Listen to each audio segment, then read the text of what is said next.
Selamat Sabat kepada semuanya. Saya lihat ada Pak Sabam sudah hadir. Saya akan mulai seminar sekarang ini untuk yang sangkakala ke-6 dan akan saya lanjutkan langsung sangkakala ke-7 karena sangkakala ke-7 tidak terlalu banyak. Jadi saya sambung saja sangkakala ke-6 dan sangkakala ke-7. Baiklah, sebelum kita mulai saya akan berdoa dulu. Maha besar Tuhan, Bapa kami yang bertahta di surga, kami ucapkan terima kasih Tuhan atas pimpinan Tuhan baik kami, sehingga pada hari Sabat ini Tuhan, kami dapat kembali bertemu untuk melajari firman. Tuhan, kami menyadari Tuhan, firman ini memang suatu rahasia yang memang susah sekali dimengerti Tuhan. Untuk itu Tuhan, tuntun kami semua dengan Roh Kudus-Mu Tuhan, dengan demikian firman yang akan kami pelajari sepanjang Sabat ini, itu akan bisa kami mengerti dan akan lebih menguatkan mempercayai kami untuk lebih dekat kepada Tuhan. Dengan demikian firman ini akan mempersiapkan kami semua Tuhan dia menantikan Yesus yang kedua kali. Terima kasih Tuhan, di dalam nama Yesus hamba-Mu berdoa dan ucap syukur. Amin. Jadi saya akan lanjutkan lagi sangkakala ke-6. Jadi sangkakala ke-6 sudah, ini adalah bagian yang ketiga, dan nanti setelah sangkakala ke-6 selesai, saya akan lanjutkan dengan sangkakala ke-7.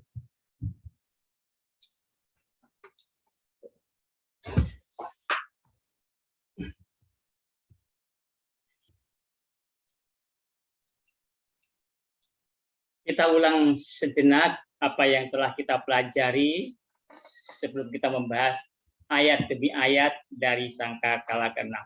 Jadi sangkakala ke-6 bagian ketiga ini nanti kita akan membahas ayat demi ayat dari sangkakala ke-6, yaitu yang terdapat di dalam Wahyu 9 ayat 13 sampai dengan 21. Di sini ada dua kesamaan yang dimiliki di dalam Wahyu pasal 16 ayat 12 sampai 16. Ini ada tentang 7 tulah dengan sangkakala ke-6 yang terdapat di dalam Wahyu 9 ayat 13 sampai dengan 21. Yang pertama disebutkan nama Sungai Efrat, dan ini sangat penting karena lambang-lambang tentang sungai, apalagi Sungai Efrat, itu kalau sungai itu mengalir artinya ada penganiayaan. Tetapi begitu sungai itu mengering atau dikeringkan, maka penganiayaan itu berhenti. Ini sudah kita bahas pada waktu kita membahas sangkakala ke-5. Dan yang kedua disebutkan tentang aktivitas setan, yaitu doktrin setan, tentang hak-hak setan, tentang ajaran-ajaran dari setan. Jadi memang sangkakala ke-6 Wahyu 9 ayat 13 sampai 21 ini, kalau kita pelajari secara keseluruhan, sangkakala ke-6 itu adalah mengumpulkan orang-orang atau penghuni planet bumi ini untuk berdiri di pihak Allah, yaitu dengan mereka menerima pekabaran 3 malaikat, tapi dalam hal ini setan juga berusaha untuk mengumpulkan orang-orang atau umat manusia yang hidup di dunia ini untuk berdiri di pihak setan. Ya, jadi dua-duanya adalah sedang melakukan aktivitas. Tuhan juga melakukan aktivitas untuk mengumpulkan umat-umatnya ke pihak Tuhan, tapi setan juga berusaha untuk mengumpulkan orang-orangnya di pihak setan. Itulah sangkakala ke-6 itu. Itu adalah dua kesamaan yang kita bahas tadi ini, dan kita akan menemukan dalam pembahasan kita tentang sangkakala ke-6 waktu kita membahas ayat demi ayat. Karena pada dasarnya sampai sekarang kita hanya membahas secara umum saja. Jadi dua bagian yang telah kita bahas tentang sangkakala ke-6 itu kita baru bahas secara umum. Tapi Sabat ini kita akan bahas ayat demi ayat dari sangkakala ke-6 yang terdapat di dalam Wahyu 9 ayat 13 sampai dengan 21. Wahyu 9 ayat 13 sampai 21. Ini adalah sangkakala ke-6. Wahyu 9 ayat 13. Kita baca. Lalu malaikat yang keenam meniup sangkakalanya, dan aku mendengar suatu suara keluar dari keempat tanduk mezbah emas yang di hadapan Tuhan, di hadapan Allah. Jadi kita lihat kuncinya di sini, mendengar suatu suara keluar dari keempat tanduk mezbah emas yang di hadapan Allah. Jadi fakta bahwa suara itu berasal dari 4 tanduk mezbah emas pedupaan. Ya.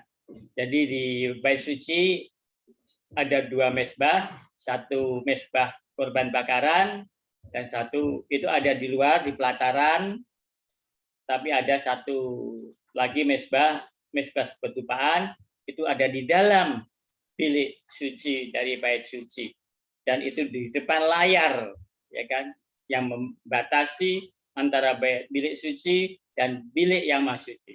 Ya, itulah mezbah emas pedupaan ini. Dan ada pernyataan dari orang yang bernama Albert Barnes, dan hampir semua yang lain setuju dengan pernyataan dia, di mana dia menyatakan bahwa ketika dikatakan bahwa ini berada di hadapan Tuhan, artinya itu secara langsung berada tepat di depan atau di depan lambang hadirat Tuhan di bilik maha suci. Ya, jadi begitu dikatakan tentang mezbah pedupaan, ya kan, di mana mezbah emas itu berbicara, maka itu letaknya ada di depan, di hadapan Tuhan, tepat di depan atau di depan lambang hadirat Tuhan di bilik maha suci. Begitu pula mezbah pedupaan ini berorientasi ke bilik yang maha suci selama sangkakala ke-6. Ya. Jadi jelas bahwa Allah Bapa bukanlah orang yang berbicara di sini dari 4 tanduk mezbah, karena mezbah itu di hadapan Tuhan dan suara itu berasal dari mezbah. Ya. Jadi orang yang berdiri melayani di mezbah pedupaan di hadapan Tuhan mempersembahkan doa-doa para orang kudus tidak lain adalah Yesus Kristus sendiri sebagai perantara kita berdoa syafaat atau mewakili kita. Ya. Jadi di sangkakala ke-6 ini kita tahu semuanya, sangkakala ke-5 itu adalah pada waktu revolusi Prancis, sehingga setelah itu peristiwa sangkakala ke-6 itu mulai tahun 1844 sampai nanti pintu kasihan ditutup, artinya Yesus masuk ke dalam bilik yang maha suci, dia mengadakan pendamaian atau penghakiman, ya kan, dimulai dari orang pertama yang dihakimi yaitu Adam sampai nanti selesai pada waktu pintu kasihan ditutup. Tetapi sekarang Tuhan Yesus di samping dia mengadakan penghakiman, pendamaian, tapi juga Tuhan Yesus juga masih menjadi pengantara akan doa-doa kita. Dia masih menjadi pengantara, masih menjadi imam besar kita, ya kan? Jadi kalau di sini sekarang fungsi sejak tahun 1844 Yesus berfungsi ganda dia. Dia juga melakukan pendamaian, tetapi dia juga masih menjadi imam besar kita dan juga masih menjadi pengantara kita. Jadi kalau kita baca tadi di Wahyu 9:13, aku mendengar suatu suara keluar dari keempat tanduk mezbah emas yang di hadapan Allah. Artinya itu suara yang ada di dalam bilik suci, itulah Yesus yang menjadi pengantara kita. Dia berdoa untuk mewakili kita. Inilah kalau kita lihat mezbah pedupaan. Di balik layar, disitulah tabut perjanjian itu yang melambangkan tahta Allah. Di mana tahta Allah itu di bawahnya dan tabut itu adalah hukum Allah atau 2 loh batu. Itu hukum Allah. Hukum Allah adalah dasar pemerintahan kerajaan Allah. Itulah yang ada di dalam tabut perjanjian itu. Jadi dari situlah. Jadi ini semua ada semuanya lambang-lambang. Ya. Jadi artinya ada suara, berarti Yesus sedang melayani di bait suci ini dia sedang untuk mengantarkan doa-doa umatnya. Kita baca di 1 Timotius 2 ayat 5 dikatakan di situ, karena Allah itu Esa, dan Esa pula dia yang menjadi pengantara antara Allah dan manusia, yaitu manusia Kristus Yesus. Jadi Allah itu Esa, dan Esa pula dia yang menjadi pengantara antara Allah dan manusia, yaitu Yesus Kristus. Itulah pengantara kita. Dan kalau kita baca di dalam Ibrani 7 ayat 25 dikatakan, karena itu ia sanggup juga menyelamatkan dengan sempurna semua orang yang oleh dia datang kepada Allah, sebab ia hidup senantiasa untuk menjadi pengantara mereka. Ya. Jadi kita tahu semuanya, Yesus datang ke dunia ini itu ada untuk menebus dosa-dosa kita semuanya, dengan dia menghidupkan satu kehidupan yang sempurna yang seharusnya kita lakukan, tapi ternyata kita tidak bisa melakukan, tapi Yesus melakukan itu, dan dia mati untuk kita, untuk menebus dosa-dosa kita semua. Itulah tujuan Yesus datang ke dunia ini, yaitu untuk apa? Memberikan solusi kepada manusia yang akan mati, menjadi solusi kepada ciptaannya. Karena ciptaannya pada Adam dan Hawa, dia telah melanggar perintahnya. Yang seharusnya tidak boleh makan buah itu, buah pengetahuan yang baik yang jahat, tapi karena makan, akhirnya manusia pertama, manusia ciptaannya akan mati, maka untuk solusi supaya ciptaannya itu tidak mati, maka Yesus harus datang ke dunia ini. Jadi dia bertanggung jawab terhadap ciptaannya, tidak membiarkan ciptaannya itu mati. Tapi ya tergantung kita, pilihan kita. Sekarang kita sudah memilih Yesus, bagaimana itu bisa kita pertahankan sampai Yesus datang kembali untuk menjemput kita semua. Dan kalau kita lihat di sini juga ada tanduk mezbah pengorbanan di pelataran. Ya, jadi kalau kita lihat tadi ada mezbah perjumpaan, tapi ada juga tanduk mezbah pengorbanan di pelataran.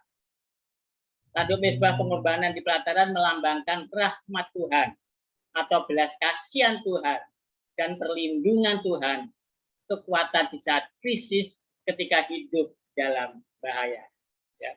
Jadi dalam hal ini di mezbah pengorbanan itu, kalau kita berdosa, kita melakukan sesuatu hal yang itu tidak kita akan itu berdosa, maka kita datang kepada mezbah pengorbanan situ, kita membawa korban, kita mengaku dosa-dosa kita dengan menempelkan tangan kita di korban itu, lalu disembelih, dan imam akan mengoleskan darahnya di keempat mezbah.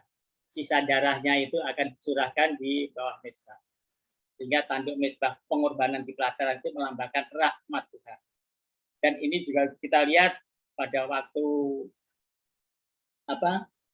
kita lihat kalau ada orang dalam bahaya, dia akan datang ke tanduk mezbah itu, dia memegang tanduk mezbah itu. Seperti kita baca di dalam 1 Raja-Raja 1 ayat 50 sampai 51. Takutlah Adonia kepada Salomo, sebab itu ia segera pergi memegang tanduk-tanduk mezbah. Lalu diberitahukanlah kepada Salomo, ternyata Adonia takut kepada Raja Salomo, dan ia telah memegang tanduk-tanduk mezbah, serta berkata, biarlah Raja Salomo lebih dahulu bersumpah mengenai aku, bahwa ia takkan membunuh hambanya ini dengan pedang. Jadi memang bangsa Israel tahu dengan memegang tanduk mezbah itu, maka dia mengharapkan rahmat dari Tuhan untuk Tuhan menyelamatkan dia. Itulah yang dilakukan Adonia.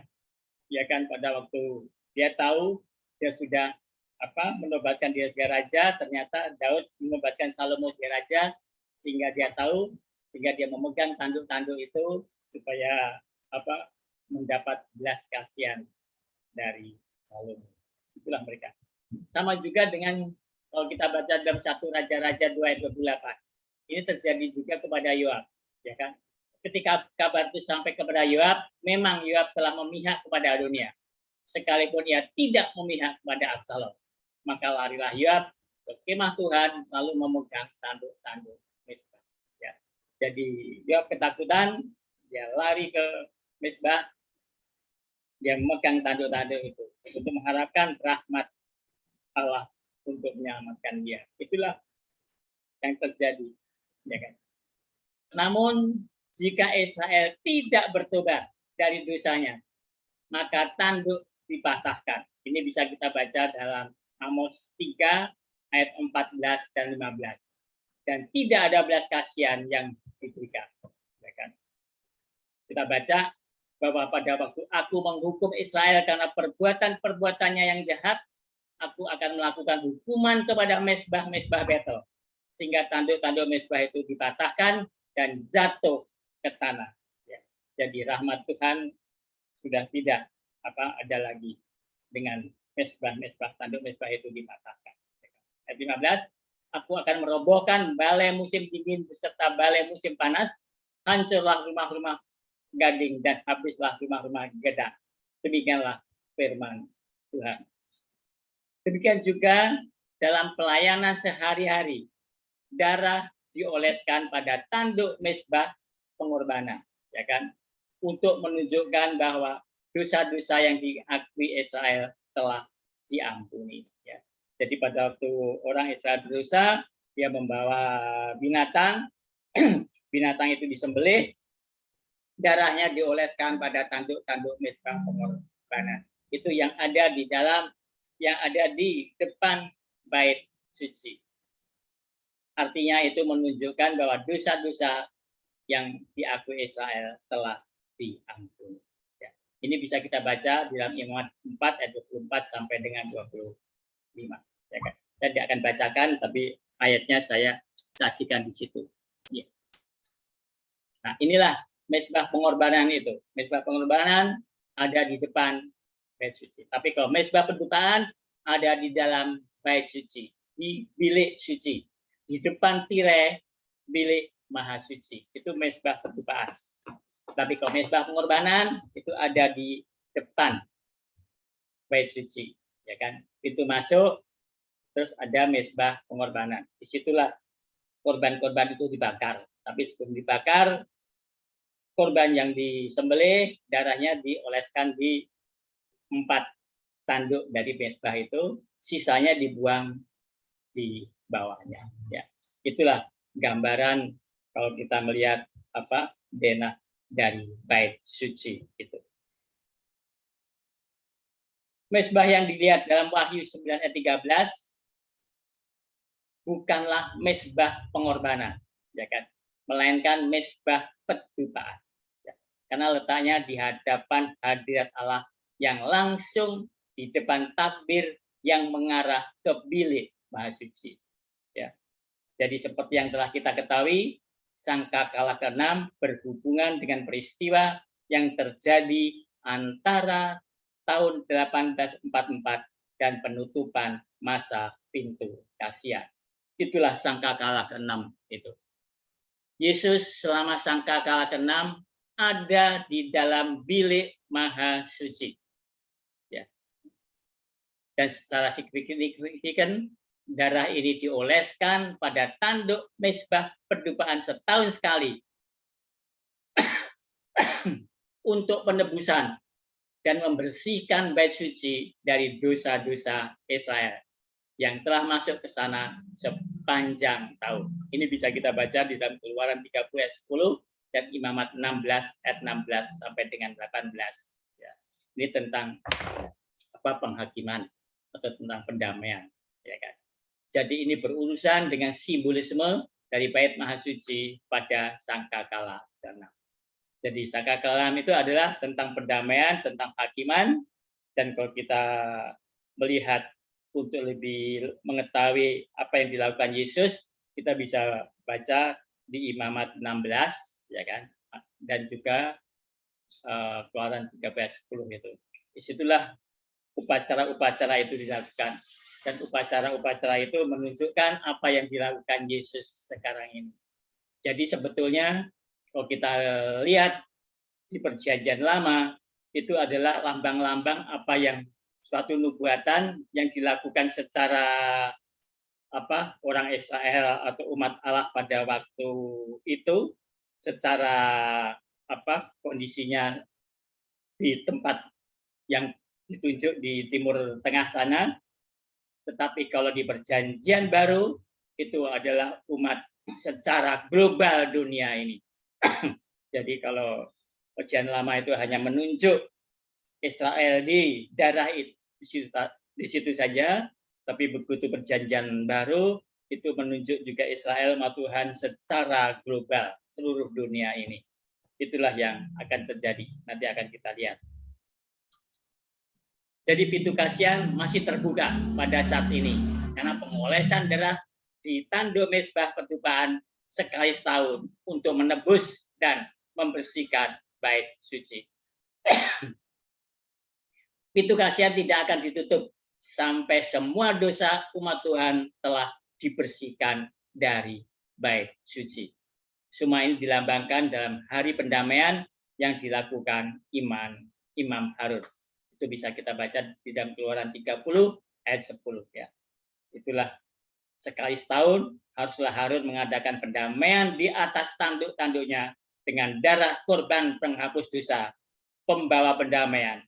Haruslah ia sekali setahun mengadakan pendamaian bagi mezbah itu di antara kamu turun-temurun. Itulah barang maha kudus bagi Tuhan. Ya. Dan itulah sekarang yang dilakukan Yesus di bilik yang maha suci di surga.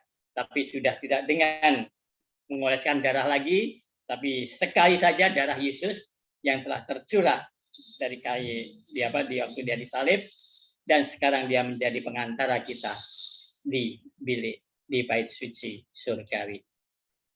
Ini upacara-upacara tadi, yaitu di Imamat 16, nanti saudara bisa baca di Imamat 16 ini. Inilah upacara-upacara dari pendamaian atau penghakiman, di mana apa yang tertulis di sini itu adalah sebetulnya lambang-lambang apa yang dilakukan Yesus sekarang di bilik suci, di bait suci surgawi. Ya, jadi pada waktu Yesus naik ke surga, dia masuk ke bilik di bilik suci, di bait suci. Tetapi mulai tahun 1844 Yesus masuk ke dalam bilik yang maha suci, di bait suci. Disitulah dia menjadi pengantara, tapi juga dia mengadakan pendamaian atau penghakiman. Ya, itu bisa kita baca lengkap di Imamat 16. Sekarang Wahyu 9 ayat 14. Tadi Wahyu 9 ayat 13, sekarang Wahyu 9 ayat 14. Dan berkata kepada malaikat yang keenam yang memegang sangkakala itu, lepaskanlah keempat malaikat yang terikat dengan sungai besar Efrat itu, ya. Jadi lepaskanlah keempat malaikat yang terikat dekat sungai besar Efrat itu. Artinya apa? Dengan dilepaskannya keempat malaikat ini, maka sungai Efrat itu yang besar itu juga akan mengalir lagi, ya kan? Ayat ini ada hubungannya dengan Wahyu 6 ayat 12, yaitu ada penyebutan sungai Efrat. Kita baca Wahyu 6 ayat 12. Ini ada Wahyu 16 ayat 12, itu adalah pada waktu 7 tulah itu terjadi, ya kan? Ayatnya ada di situ. Saya bisa baca nanti secara lengkap dari ayat Wahyu 6 ayat 1 dan seterusnya. Saya baca ayat 12. Dan malaikat yang keenam menumpahkan cawanya ke atas sungai yang besar, sungai Efrat, lalu keringlah airnya, supaya siaplah jalan bagi raja-raja yang datang dari sebelah timur. Jadi kalau di Wahyu 9 ayat 14 di situ dilepaskan keempat malaikat yang terikat dekat sungai Efrat, tetapi di Wahyu 16 ayat 12 yaitu setelah pintu kasihan ditutup, ini menjelang Yesus datang, maka malaikat yang keenam, ini adalah tulah keenam, menumpahkan cawanya ke atas sungai yang besar, sungai Efrat, lalu keringlah airnya. Artinya siaplah bagi raja-raja yang datang dari sebelah timur. Ini yang dimaksud raja-raja yang datang dari sebelah timur adalah Yesus. Inilah kedatangan Yesus yang kedua kali untuk menjemput umat-umatnya yang sedang mengalami kesulitan. Kalau Yesus tidak datang, kita akan mati semua. Umat Tuhan akan mati semua. Tapi Yesus datang untuk menolong kita semuanya. Maka dikatakan di sini Sungai Efrat dikeringkan, maka Yesus datang. Setelah itu sangkakala ketujuh, Yesus datang ke dunia ini. Ya kan? Itulah yang terjadi. Jadi hubungannya ini, kalau di Wahyu 9:14 ini adalah sangkakala ke-6, itu adalah keempat malaikat yang terikat di Sungai besar Efrat itu, ya kan? Di sini dilepaskan sehingga Sungai Efrat itu akan mengalir lagi, maka penganiayaan akan terjadi lagi. Tetapi di Wahyu 16 ayat 12 Sungai Efrat mengering, artinya penganiayaan akan berhenti di situ. Jadi dalam hal ini kita lihat ada hubungannya antara Wahyu 9 ayat 14 dan Wahyu 16 ayat 12. Beberapa telah bingung 4 malaikat yang menahan angin dalam Wahyu 7 ayat 1 sampai 4 dengan 4 malaikat yang mendatangkan malapetaka pada umat manusia di suara sangkakala. Ya. Namun keempat malaikat ini bukanlah malaikat baik. Ya.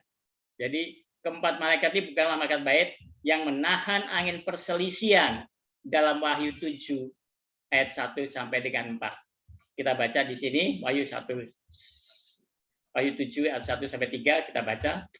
Kemudian daripada itu aku melihat 4 malaikat berdiri pada keempat penjuru bumi, dan mereka menahan keempat angin bumi supaya jangan ada angin bertiup di darat atau di laut atau di pohon-pohon.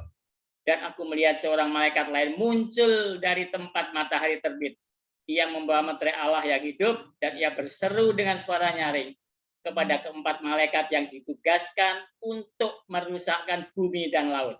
Katanya, janganlah merusakkan bumi atau laut atau pohon-pohon sebelum kami memeteraikan hamba-hamba Allah kami pada dai mereka.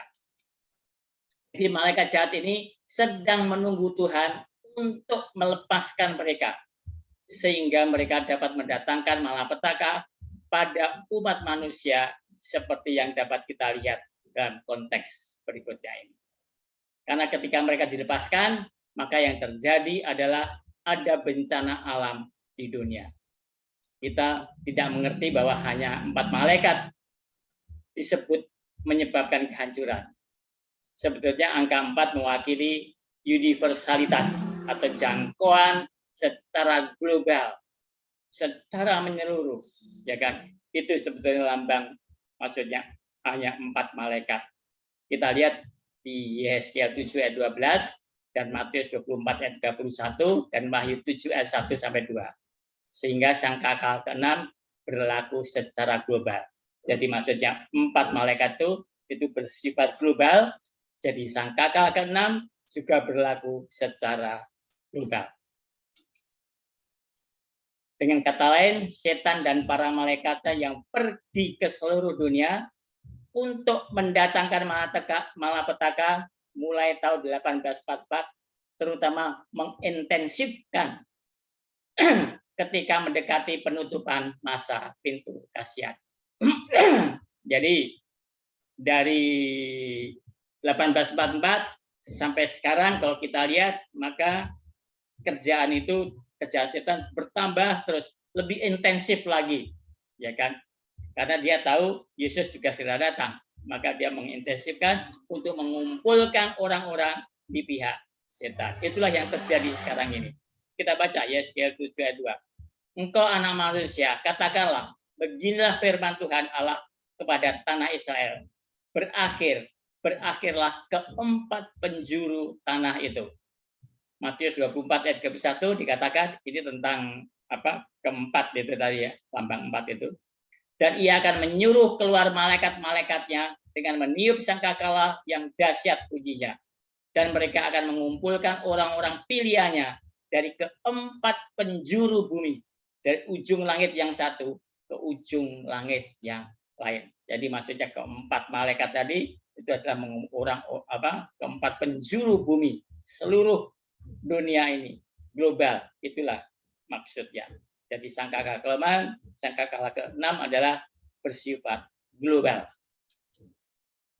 Sekarang kita bicara tentang pelepasan angin dalam Wahyu pasal 10. Ya, kita akan baca di sini. Tuhan memiliki 3 malaikat yang mengumpulkan umat Tuhan di sisi Tuhan. Itulah pekabaran 3 malaikat. Tetapi setan juga memiliki 3 malaikat yang mengumpulkan orang jahat di sisi setan. Itulah 3 roh najis. Siapa itu? Naga, binatang, dan nabi palsu. Itulah 3 roh najis itu. Ini adalah tema dari sangkakala ke-6, yaitu pengumpulan orang benar atau umat Allah di sisi Allah, dan pengumpulan orang yang tidak benar atau orang jahat di sisi setan. Baik Tuhan dan setan memiliki malaikat keempat yang membawa kebangunan rohani besar terakhir sebelum akhir zaman. Jadi sekaranglah sangkakala ke-6 itu. Kita berada di sangkakala ke-6. Jadi kita sekarang terlibat dari permusuhan ini. Kita semua terlibat.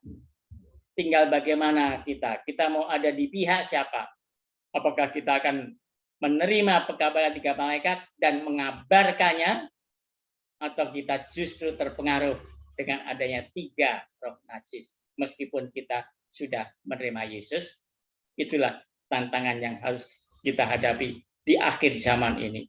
Karena setan juga berusaha untuk menggagalkan kita masuk ke dalam kerajaan surga. Kita harus ingat, nanti kita akan bahas di Wahyu pasal 12, yaitu Wahyu pasal 12 ayat 17, dikatakan di situ, maka marah naga itu kepada keturunan perempuan itu, dan dia memerangi keturunan yang lain yang menuruti perintah Allah dan mempunyai kesaksian Yesus.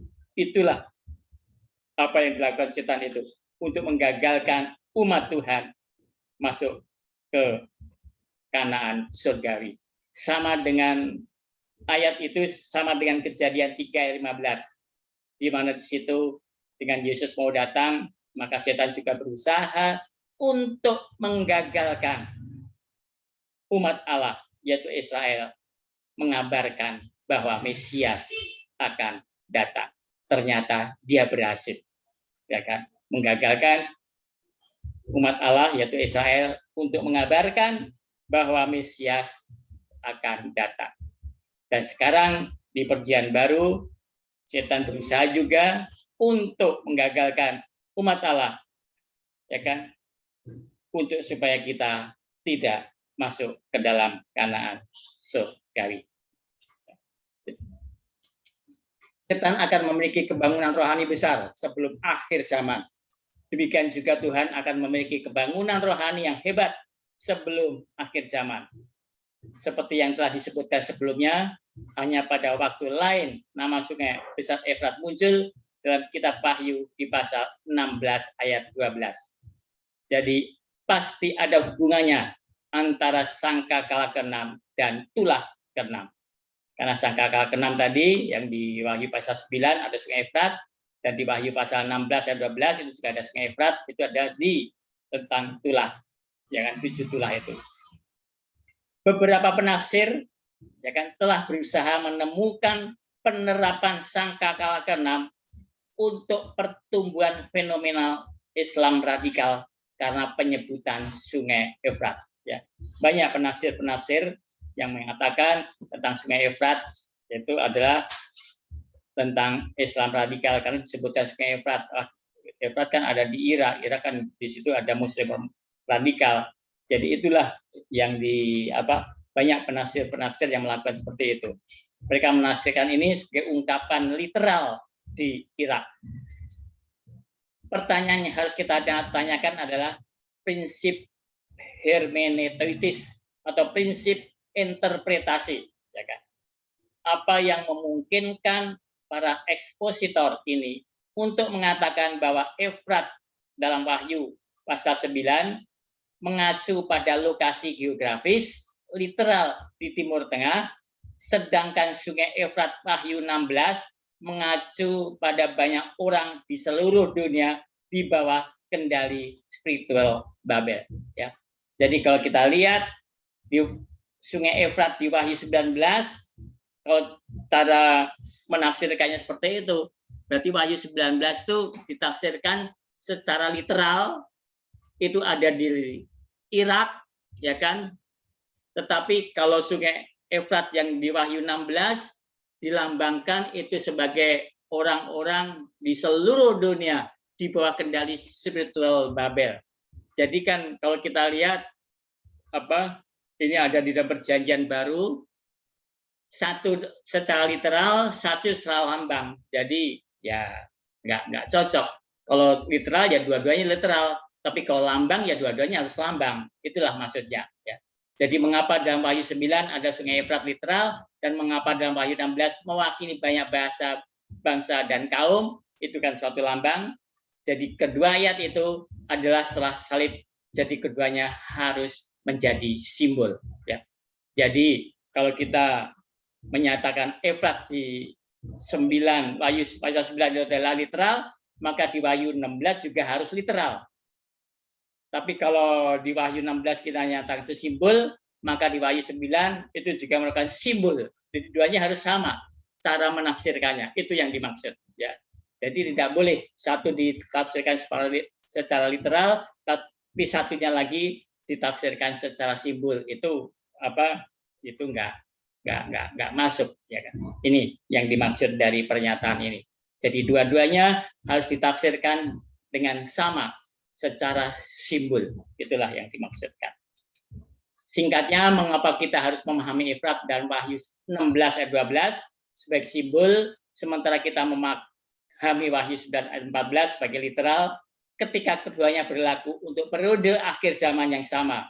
Itu adalah sangkakala ke-6 dan tulah ke-6. Prinsip nubuatan yang penting adalah bahwa setelah salib, nubuatan menggunakan terminologi yang sama seperti Perjanjian Lama, tetapi menghilangkan batasan geografis. Ya. Jadi di konsep nubuatan itu antara Perjanjian Lama dan Perjanjian Baru sebetulnya konsepnya sama, tetapi di Perjanjian Baru itu sudah menghilangkan batasan geografis, tidak seperti di Perjanjian Lama. Perjanjian Lama terjadi di Israel di timur dekat sana, tapi kalau di Perjanjian Baru itu terjadi secara global. Sehingga dalam Perjanjian Baru, Israel ada Israel yang menjadi milik Yesus Kristus adalah keturunan Abraham. Ya, karena kalau kita lihat, kita baca, ya kan, pada waktu Allah berjanji kepada Abraham, ya kan, aku akan menjadi Allahmu dan Allah keturunanmu, ya kan. Jadi dia berjanji pada Abraham seperti itu, aku akan menjadi Allahmu dan Allah keturunanmu. Siapa keturunan Abraham? Keturunan Abraham adalah Israel. Kan tadi pagi kita pelajari itu Yakub, dia bergumul dengan Allah, namanya diganti Israel, keturunannya disebut bangsa Israel. Ya kan? Itulah umat Allah, itu keturunan Abraham. Tetapi siapa umat Allah di Perjanjian Baru? Itu bisa kita baca di dalam Galatia. Galatia 3 ayat 16 dikatakan Yesus adalah keturunan, ya kan, Abraham itu. Dan kalau kita sudah menerima Yesus, kalau kita baca di dalam Galatia 3 ayat 26 sampai 29, kalau kita menerima Yesus, maka kita juga berhak menerima janji pada Abraham. Apa janjinya tuh? Kita juga sebagai umat Allah, ya kan? Jadi dalam hal ini Perjanjian Lama itu Allah berbicara khusus untuk umatnya, yaitu bangsa Israel. Jadi kalau kita ditanya, loh ini kan hukum Allah untuk Israel saja, ya memang hukum Allah untuk Israel. Siapa Israel? Israel adalah umat Allah. Jadi hukum Allah itu diberikan kepada orang-orang yang menuruti perintah Allah, yang ditunjuk Allah untuk mengabarkan bahwa Mesias itu akan datang. Itu loh umat Allah. Dan sekarang Tuhan juga menunjuk kita, Yesus juga menunjuk kita untuk kita mengabarkan bahwa Mesias sudah datang dan akan datang lagi untuk menjemput kita. Itulah sebetulnya pekabaran yang harus kita lakukan. Sama dengan pekabaran Israel pada waktu perjanjian lama dulu. Ya. Jadi Israel adalah bersifat global, di mana Israel dalam perjanjian baru adalah mereka yang telah menerima Yesus sebagai Tuhan dan Juru Selamat. Itulah prinsipnya. Jika malaikat-malaikat jahat ini dilepaskan, maka di masa lalu mereka pasti berada di bawah pengekangan atau ditahan.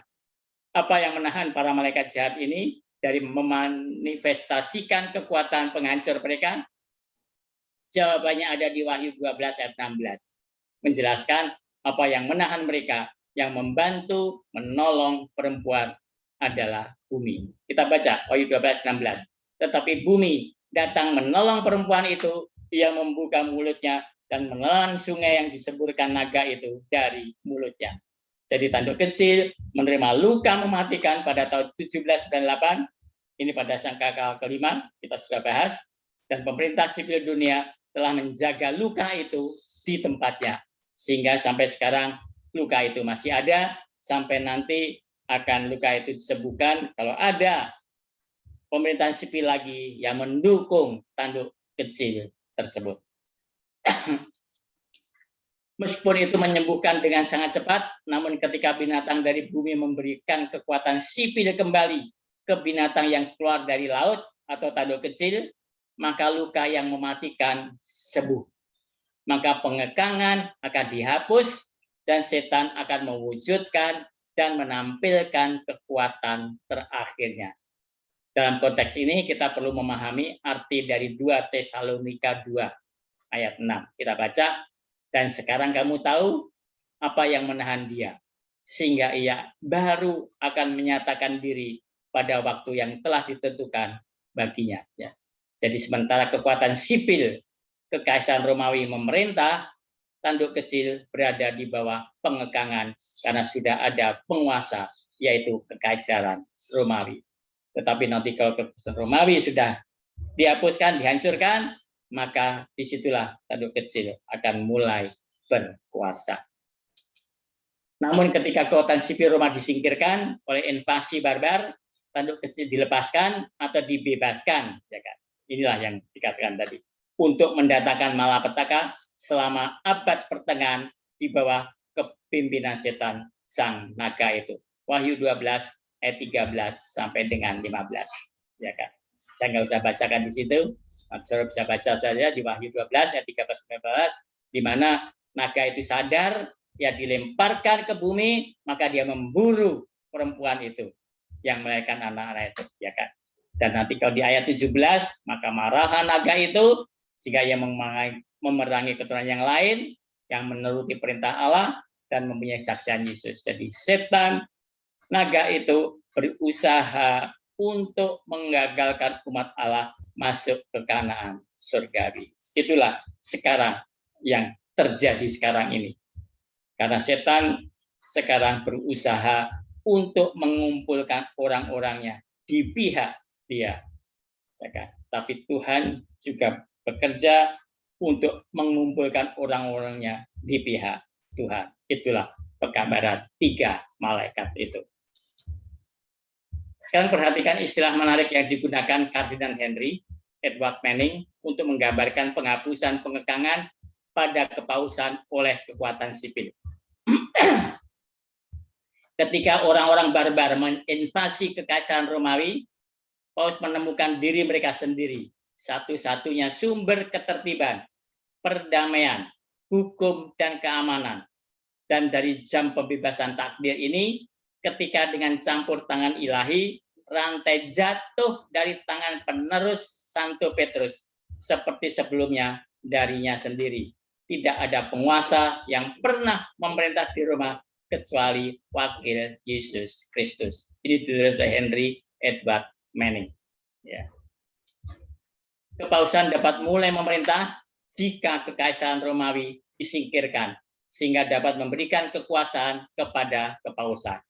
Jadi ketika pengekangan dari Kekaisaran Romawi dicabut, maka kepausan telah dibebaskan atau lepas dari pengekangan sehingga kepausan mulai berkuasa. Di sini Manning menambahkan, kepausan menunggu sampai suatu saat ketika Tuhan harus memutuskan ikatannya dan harus membebaskannya dari kekuasaan sipil dan menobatkannya sehingga kepausan memiliki kedaulatan temporalnya sendiri. Ini ditulis oleh Henry Edward Manning. Namun revolusi Prancis dan Amerika menempatkan pengekangan pada kepausan sekali lagi. Pemerintahan demokratis yang dipimpin oleh prinsip-prinsip pendiri Amerika Serikat berkembang di dunia barat. Kepausan berada di bawah pengekangan atau telah menahan diri selama lebih dari 200 tahun karena kekuatan sipil dunia belum memungkinkan kepausan untuk memulihkan kekuatannya yang hilang.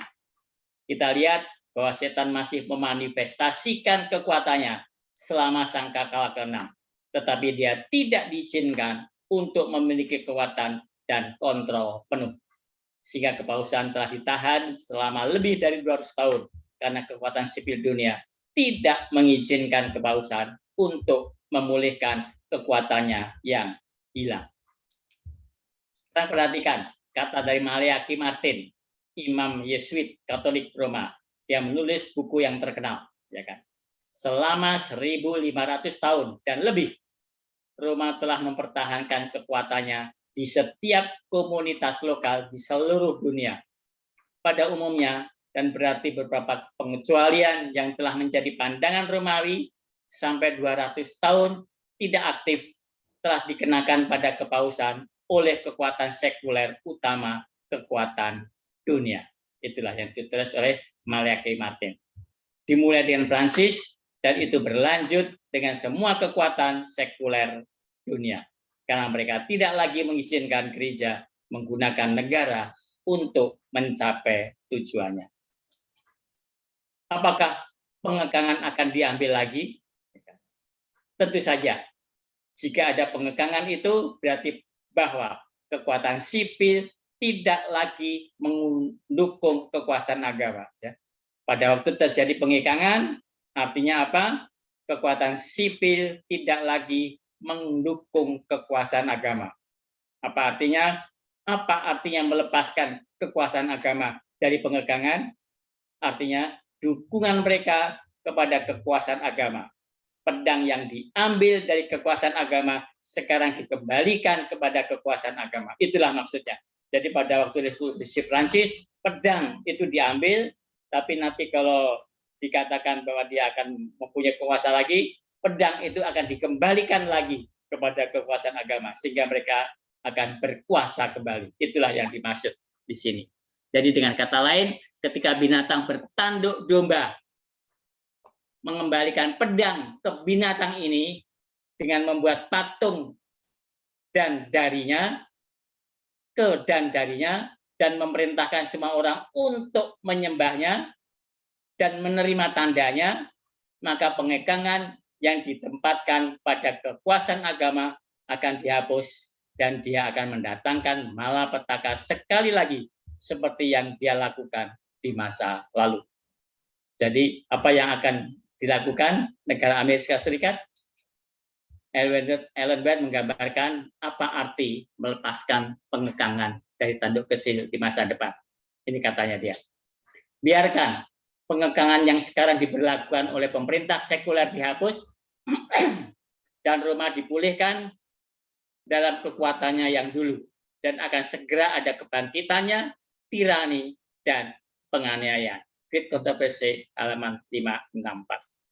Sangkakala ke-6 terutama menunjuk pada periode ini ketika binatang, nabi palsu, dan naga akan bersatu untuk menindas umat Tuhan. Wahyu 16 ayat 13. Namun proses mengumpulkan kekuatan untuk melawan kekuatan umat Tuhan mulai dalam peristiwa yang mengarah ke tahun 1844.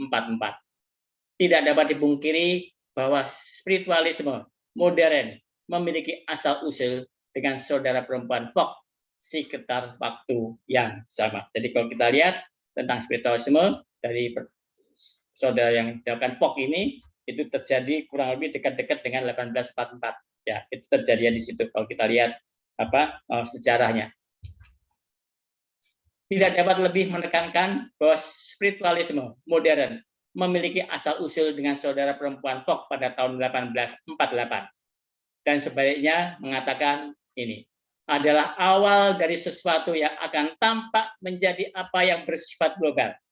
Dengan kata lain, sangkakala ke-6 semakin intensif dengan berjalannya waktu.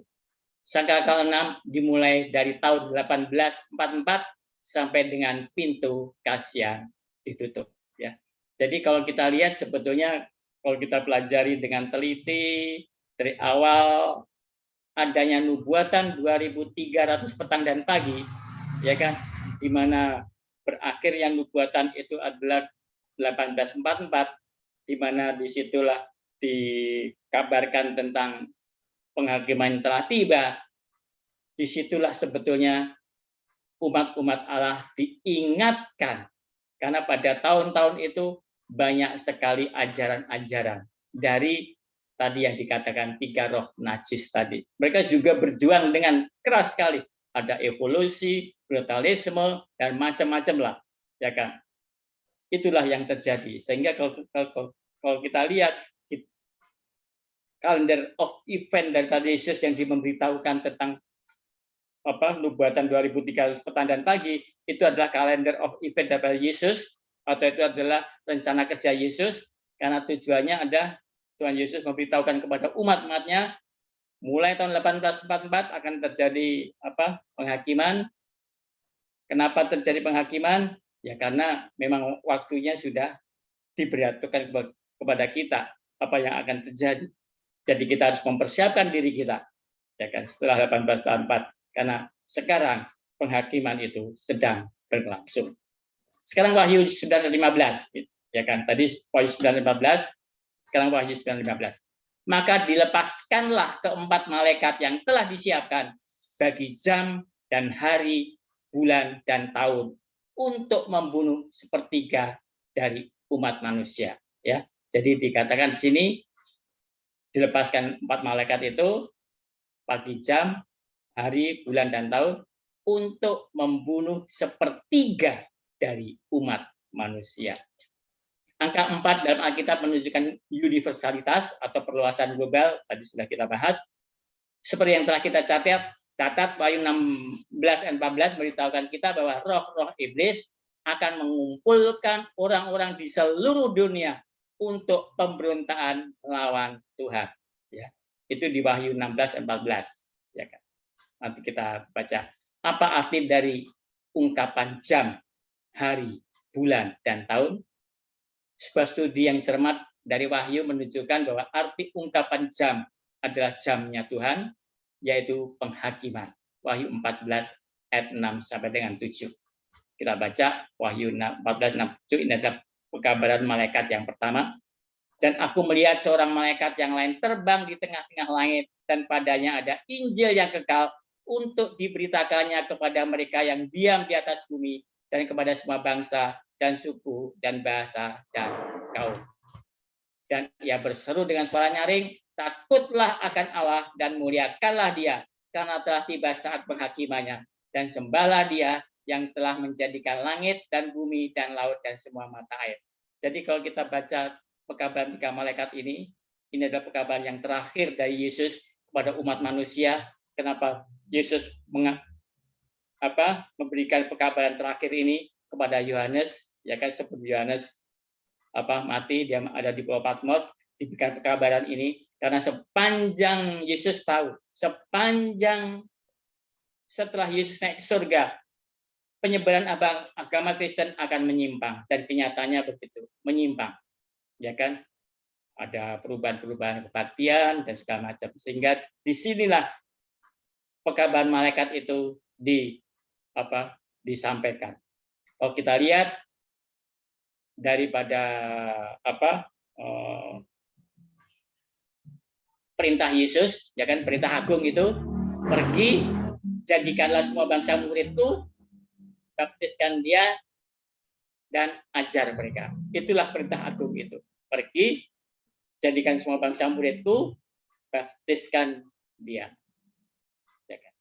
Dan kenyataannya apa? Ya banyak yang bernama Yesus. yang menerima Yesus. Kalau sekarang di dunia ini ada penduduknya 7,3 miliar atau berapa, mungkin yang menerima Yesus bisa 2,3, 2,4 miliar. Ada banyak yang menerima Yesus. Pertanyaannya adalah, artinya mereka menerima Injil, ya kan? Banyak yang menerima Injil. Pekabaran itu meluas, sangat banyak sekali.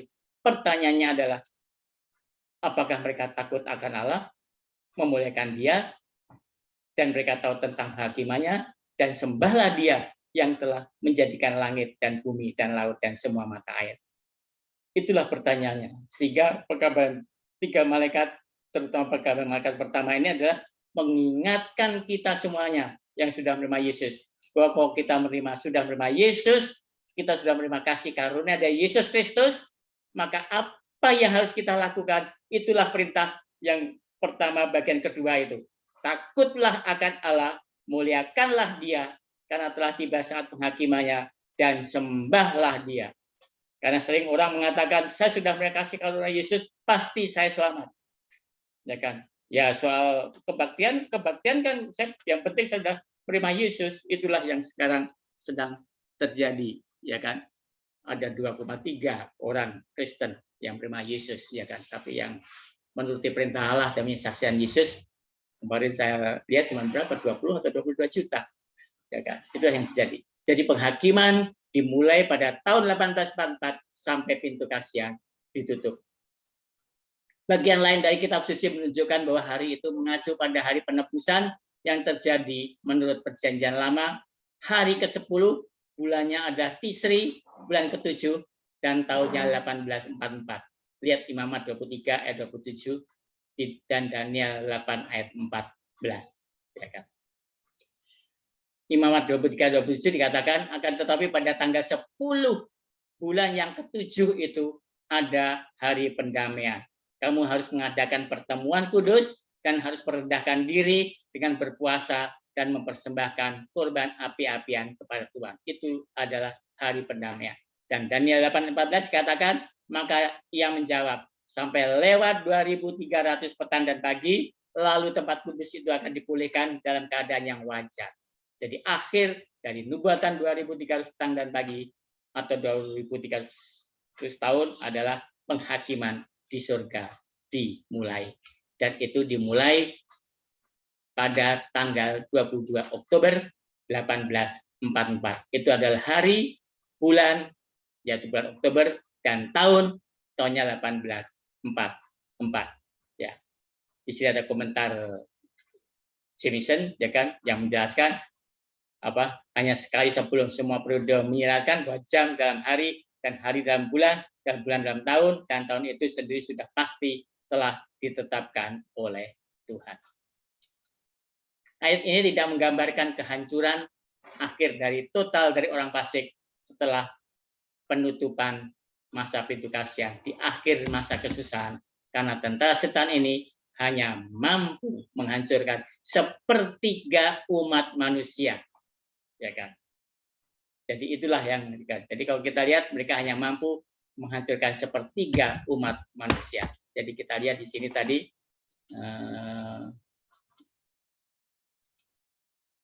maka dilepaskan keempat malaikat yang telah disiapkan bagi Jamal untuk membunuh sepertiga dari umat manusia. Apa makna dari membunuh sepertiga dari umat manusia? Kita harus ingat pada waktu kita membahas saka kelima, mereka dilarang untuk menghancurkan rumput-rumput hijau, ya kan? Tapi hanya mereka yang tidak mempunyai meterai Allah. Ya kan? Jadi belalang-belalang itu keluar dari dari lubang bawah tanah, jurang maut, tapi tidak boleh dia menghancurkan, memakan rumput-rumput hijau, pohon-pohonan hijau, tapi hanya boleh kepada orang-orang yang tidak mempunyai meterai Allah. Artinya apa? Mereka tidak bisa mempengaruhi umat Allah, karena umat Allah telah menerima Yesus. Ini juga sama ini sebenarnya ya. Untuk membunuh sepertiga, membunuh sepertiga dari umat manusia, apa maknanya itu? Itulah yang akan nanti kita ketahui. Sekarang Wahyu 9 ayat 16, ya kan? Tadi Wahyu 9 ayat 15. Dan jumlah tentara itu ialah 20.000 laksa, pasukan berkuda. Aku mendengar jumlah mereka. Ya kan? Di sini Yohanes mengatakan, aku mendengar jumlah mereka. Ya kan? Jumlahnya berapa? 20.000 laksa. Jumlah musuh ini sangat besar dibandingkan dengan 144.000. Jadi 140.000 yang terdapat dalam Wahyu 7 ayat 4 tadi dibandingkan dengan 20.000 laksa pasukan berkuda, ya kan? Itu 144.000 itu sangat kecil sekali, ya kan? Kita baca, dan aku mendengar jumlahnya, sama kata-katanya. Di sini aku mendengar jumlah mereka. Itulah yang dikatakan. Jumlahnya berapa? 20.000 laksa pasukan. Di Wahyu 7 ayat 4 juga dikatakan, aku mendengar jumlah mereka yang dimeteraikan itu 144.000 yang telah dimeteraikan dari semua suku keturunan Israel. Ini adalah satu-satunya 2 ayat dalam kitab Wahyu di mana Yohanes menggunakan ungkapan aku mendengar jumlahnya. Sehingga 2 ayat ini harus terkait dan berhubungan dalam beberapa cara. Wahyu 7 ayat 14 terjadi selama periode meterai ke-6 sehingga masa pintu kasihan belum ditutup sementara orang-orang dimeteraikan. Demikian juga Wahyu 9 ayat 16 terjadi selama periode sangkakala ke-6. Jadi dua-duanya Wahyu 7 ayat 4 dan Wahyu 9 ayat 16 terjadi pada periode yang sama, yaitu periode sangkakala ke-6.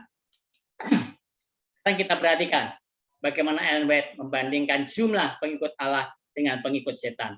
Tadi dibandingkan 20.000 laksa, sini ada 144.000, ya kan? Gereja yang tersisa akan dibawa ke dalam pencobaan dan kesusahan yang besar.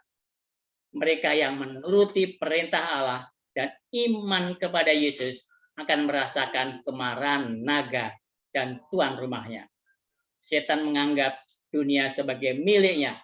Ada 20.000 laksa. Dia telah mendapatkan kendali dari gereja-gereja murtad. Tetapi di sini ada gereja kecil yang menolak kekuasaannya. Jika dia bisa menghapuskan dari dunia, dari bumi, maka kemenangannya menjadi sempurna. Inilah yang saya maksud tadi di Wahyu 12 ayat 17. Jika gereja-gereja yang kecil yang menolak kekuasaannya, ya kan, maka dia berusaha untuk mempengaruhi gereja yang kecil tadi yang menolak kekuasaannya untuk berdiri di pihak setan. Tinggal kita mau atau tidak. Karena gereja yang menolak ini adalah yang menuruti perintah Allah dan mempunyai kesaksian Yesus. Sehingga sangat kontras antara pasukan besar dan umat sisa yang kecil atau sedikit. Kalau begitu, siapa yang akan memenangkan pasukan besar, yaitu jumlah 2.000 laksa. 2.000 laksa itu kalau satu laksa itu kurang lebih 10.000, yaitu itu kurang lebih 200 juta. 200 juta dibandingkan dengan 144.000. Sangat kontras sekali ya, bagaimana umat Tuhan di pertempuran Harmagedon nanti antara 200 juta dengan 144.000 di akhir zaman. Bagaimana kita bisa memenang? Itulah kenapa Yesus akan datang ke dunia ini, karena dia akan menolong umatnya, ya kan, supaya umat Allah tidak binasa. Sekarang Wahyu 9 ayat 17 selanjutnya. Maka demikianlah aku melihat dalam penglihatan ini kuda-kuda dan orang-orang yang menungganginya. Mereka memakai baju sirah, merah api dan biru dan kuning, belerang warnanya. Kepala kuda-kuda itu sama seperti kepala singa, dan dari mulutnya keluar api dan asap dan belerang. Ya kan? Tentara ini jelas bangkit secara kiasan dari neraka. Tentara yang jahat dan pemimpin tentara ini adalah setan. Tentara ini jumlahnya sangat banyak dan jauh lebih banyak dari umat Allah. Ini adalah roh setan yang sama dalam Wahyu 16 dan 14. bahwa Tuhan melepaskan untuk mengumpulkan raja-raja bumi dan seluruh dunia melawan umat Allah. Kita baca Wahyu 16:14. Itulah roh-roh setan yang mengadakan perbuatan-perbuatan ajaib, dan mereka pergi mendapatkan raja-raja di seluruh dunia untuk mengumpulkan mereka guna peperangan pada hari besar, yaitu hari Allah yang Maha Kuasa. Jadi di sini kalau kita lihat 3 roh najis tadi, ya, kalau kita baca selanjutnya nanti, dia pergi mendapatkan raja-raja untuk apa? Untuk mengumpulkan mereka di pihak setan. Tapi Allah juga sedang mengumpulkan umatnya di pihak Allah, yaitu dengan apa? Dengan pekabaran 3 malaikat. Apakah kita menjadi bagian untuk mengabarkan kabar 3 malaikat? Ya, kita sendiri yang bisa menjawabnya. Dan mereka ada iblis yang sama yang dimaksud oleh pekabaran malaikat keempat, mengacu pada Wahyu 18 ayat 1 sampai dengan 3. Ini berbicara tentang kejatuhan terakhir Babel. Ya, jadi kalau kita lihat Wahyu 18 ayat 1 sampai dengan 3, ini adalah sama dengan pekabaran malaikat yang kedua. Ini adalah suara nyaring, atau bisa dikatakan juga pekabaran malaikat yang keempat, ya kan? Dikatakan situ. Kemudian daripada itu aku melihat seorang malaikat lain turun dari surga. Ia mempunyai kekuasaan besar dan bumi menjadi terang oleh kemuliaannya. Ini adalah seruan nyaring, ya kan? Apa tujuan dari seruan nyaring yang mereka kumandangkan? Mereka mengumumkan umat Allah di hadapan Allah yang benar.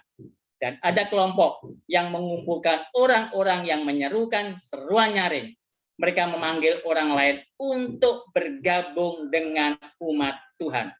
Dan ia berseru dengan suara yang kuat katanya, sudah rubuh Babel, kota besar itu. Dan ia telah menjadi tempat kediaman roh-roh jahat, dan tempat bersembunyi semua roh najis, dan tempat bersembunyi segala burung yang najis dan yang dibenci. Ya, itulah yang dikatakan. Apa ciri khas Babel itu sekarang? Babel telah menjadi kediaman roh-roh jahat. Ini adalah sangkakala ke-6, Wahyu 16 ayat 12 sampai dengan 16. Jadi dengan suara nyaring ini, apakah kita menjadi bagian untuk menyuarakan suara nyaring? Ya kan? Karena dikatakan di sini tadi kan di ayat 1, kemudian daripada itu aku melihat seorang malaikat lain turun dari surga. Apakah kita nanti akan melihat malaikat turun dari surga sehingga kekuasaannya besar dan bumi menjadi terang oleh kebanyakan? Tidak. Ini adalah umat Tuhan yang menyuarakan suara nyaring itu, mengabarkan pekabaran tentang harus keluar dari Babel, mengabarkan pekabaran 3 malaikat keluar dari Babel, sehingga dengan kita mengabarkan itu akan banyak umatku yang ada di sana, dia akan keluar dan bergabung dengan umat Tuhan. Maka dikatakan di sini bumi menjadi terang oleh kemuliaannya. Kenapa? Karena banyak umat Tuhan yang ada di sana, yang ada di Babel, yang mendengar suara nyaring itu, yang kita kumandangkan, dia akan keluar dari Babel, bergabung dengan umat Allah. Itulah yang dimaksud dari bumi menjadi terang oleh kemuliaannya. Untuk itu, sekarang yang penting kita mengabarkan pekabaran 3 malaikat. Mereka tahu tentang penghakiman, mereka tahu tentang Babel, mereka tahu tentang hari Sabat. Nanti kalau sudah saat waktunya seruan nyaring ini benar-benar dikumandangkan, maka mereka akan tahu bahwa apa yang dia sekarang sembah itu adalah salah. Mereka akan balik bergabung dengan umat Tuhan. Itulah tujuan kita mulai dari sekarang, kita menyerahkan suara nyaring, pekabaran 3 malaikat. Terus di sana dikatakan tadi apa yang dimaksud dengan segala burung yang najis. Karena di sini dikatakan yang ayat 2 tadi, dan tempat bersembunyi semua roh najis, dan tempat bersembunyi segala burung yang najis dan yang dibenci. Yang di ayat 2 bagian bawah, tempat bersembunyi segala burung yang najis dan yang dibenci. Apa yang dimaksud dengan burung yang najis, ya kan, dan yang dibenci ini, ya kan? Untuk itu kita harus melihat keperumpamaan tentang penabur, ya. Jadi biarlah Alkitab menerangkan dirinya sendiri kita lihat ke tempat lain, ya kan, tentang penabur itu, di mana burung-burung itu datang dan memetik benihnya, dan ketika Yesus menjelaskan bahwa burung-burung itu melambangkan setan yang datang dan menghilangkan benih, ya. Sehingga ketiga frasa ini saling melengkapi. Dengan kata lain, sama dengan mengatakan tempat tinggal setan, penjara untuk setiap roh jahat, dan kandang untuk burung-burung yang najis dan yang dibenci. Ya, itulah. Jadi burung-burung itu adalah melambangkan, itu adalah setan. Kondisi Babel akan berada seperti lubang pada sangkakala ke-6, dan ini akan diisi dengan setan menurut ini. Ini adalah apa yang kita temukan di sangkakala ke-6, pasukan setan dari neraka. Ayat 3, ini masih Wahyu pasal 18 tadi. Karena semua bangsa telah minum dari anggur hawa nafsu cabulnya, dan raja-raja di bumi telah berbuat cabul dengan dia, dan pedagang-pedagang di bumi telah menjadi kaya oleh kelimpahan hawa nafsunya. Jelas di sini kita memiliki potret setan dan orang jahat yang selalu digambarkan dalam konteks lautan api. Ini bisa kita baca di dalam Mazmur 11 ayat 6, Yeskiel 38 ayat 22, Wahyu 14 ayat 10, Wahyu 19 ayat 20, Wahyu 20 ayat 10, dan Wahyu 21 ayat 8. Api dan asap yang keluar dari mulut kuda mengingatkan kita pada kisah Leviatan dalam kitab Ayub, di mana ada asap dan api keluar dari mulutnya. Ini bisa kita baca dalam ayat 41, ayat 19 sampai dengan 21, dan ayat 31 sampai dengan 34. Apa yang dilambangkan dengan Leviatan? Alkitab mengidentifikasi Leviatan sebagai naga, ular kuno, iblis, dan setan. Ini bisa kita baca di dalam Yesaya 27 ayat 1 dan juga dalam Wahyu 12 ayat 7 sampai dengan 9. Apakah mereka mampu mengumpulkan seluruh umat manusia untuk melawan umat Tuhan? Tidak. Tidak ada penaklukan total dan luar biasa. Tetap ada orang setia yang tersisa. Tetap ada umat sisa dari Tuhan. Leviatan, ya kan, atau ular atau setan. Ini mungkin kalau saudara baca tentang Ayub, ya kan, apakah saudara tahu Ayub diberitahu tidak siapa yang berbuat seperti itu, ya kan? Sering orang mengatakan Ayub tidak tahu siapa yang berbuat itu, dan Allah tidak memberitahukan itu. Tidak, Allah itu kasih. Dia memberitahukan siapa yang berbuat itu, ya kan? Itu bisa kita baca di dalam Wahyu 41 ayat 1, langsung kita ke 19 sampai dengan 21. Tapi di sini dikatakan di Alkitab kita di bahasa Indonesia di Ayub 1 ayat 40, ya kan? Ayub 41 ayat 1, dapatkah engkau menarik buaya? Itulah yang dikatakan di dalam Alkitab bahasa Indonesia. Kalau di dalam King James Version dikatakan Leviatan, ya kan? Dapatkah engkau menarik Leviatan dengan kail atau mengimpit lidahnya dengan tali? Dari dalam mulutnya keluar suluh dan berpancaran bunga api. Dari dalam lubang hidungnya mengepul uap bagaikan dari dalam belanga yang mendidih dan melega isinya. Nafas yang menyalakan bara dan nyala api keluar dari dalam mulutnya. Ya. Itulah ayat itu yang mengatakan. Di sini sebetulnya Allah memberitahukan siapa yang melakukan itu semuanya. Yang melakukan adalah Leviatan. Siapa Leviatan? Nanti kita lihat di belakangnya. Tapi kalau kita lihat di Alkitab bahasa Indonesia, memang tidak kelihatan di situ. Di situ kelihatan buaya, diterjemahkan buaya. Tapi King James Version, kalau sudah bisa baca di King James Version, itu adalah Leviatan. Yesaya 27 ayat 1 dikatakan di situ, pada waktu itu Tuhan akan melaksanakan hukuman dengan pedangnya yang keras, besar dan kuat atas Leviatan, ular yang meluncur atas Leviatan, ular yang melingkar, dan ia akan membunuh ular naga yang di laut. Dan kalau kita baca dalam Wahyu 12 ayat 7-9 dikatakan, maka timbullah peperangan di surga, Mikael dan malaikat-malaikat yang berperang melawan naga itu, dan naga itu dibantu oleh malaikat-malaikatnya. Ayat 9, saya langsung baca ayat 9. Dan naga besar itu, si ular tua yang disebut iblis atau setan, yang menyesatkan seluruh dunia, dilemparkan ke bawah. Ia dilemparkan ke bumi bersama-sama dengan malaikat-malaikatnya.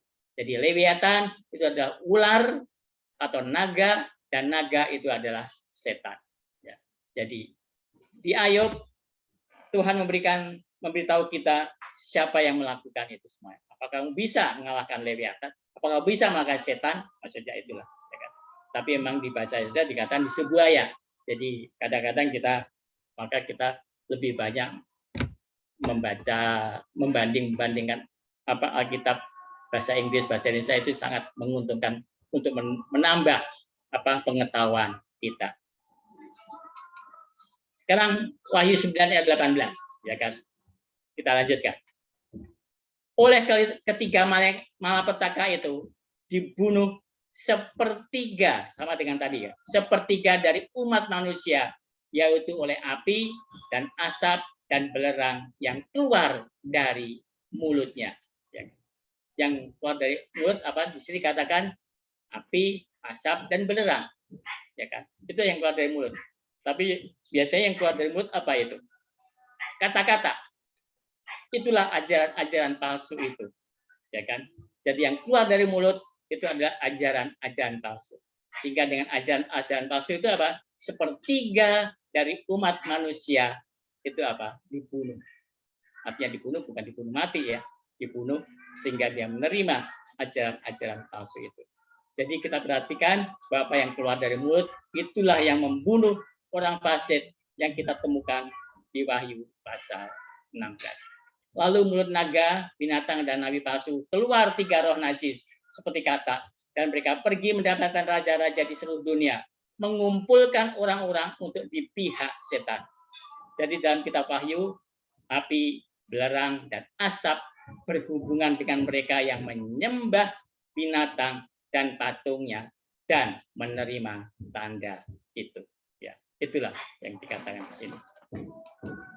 Khususnya Wahyu 16 ayat 13-14 menjelaskan bahwa roh jahat keluar dari mulut kesatuan ragam 3, yaitu naga, binatang, dan nabi palsu. Kita baca Wahyu 16 ayat 13-14. Kita pernah baca ini, maka saya akan baca cepat saja.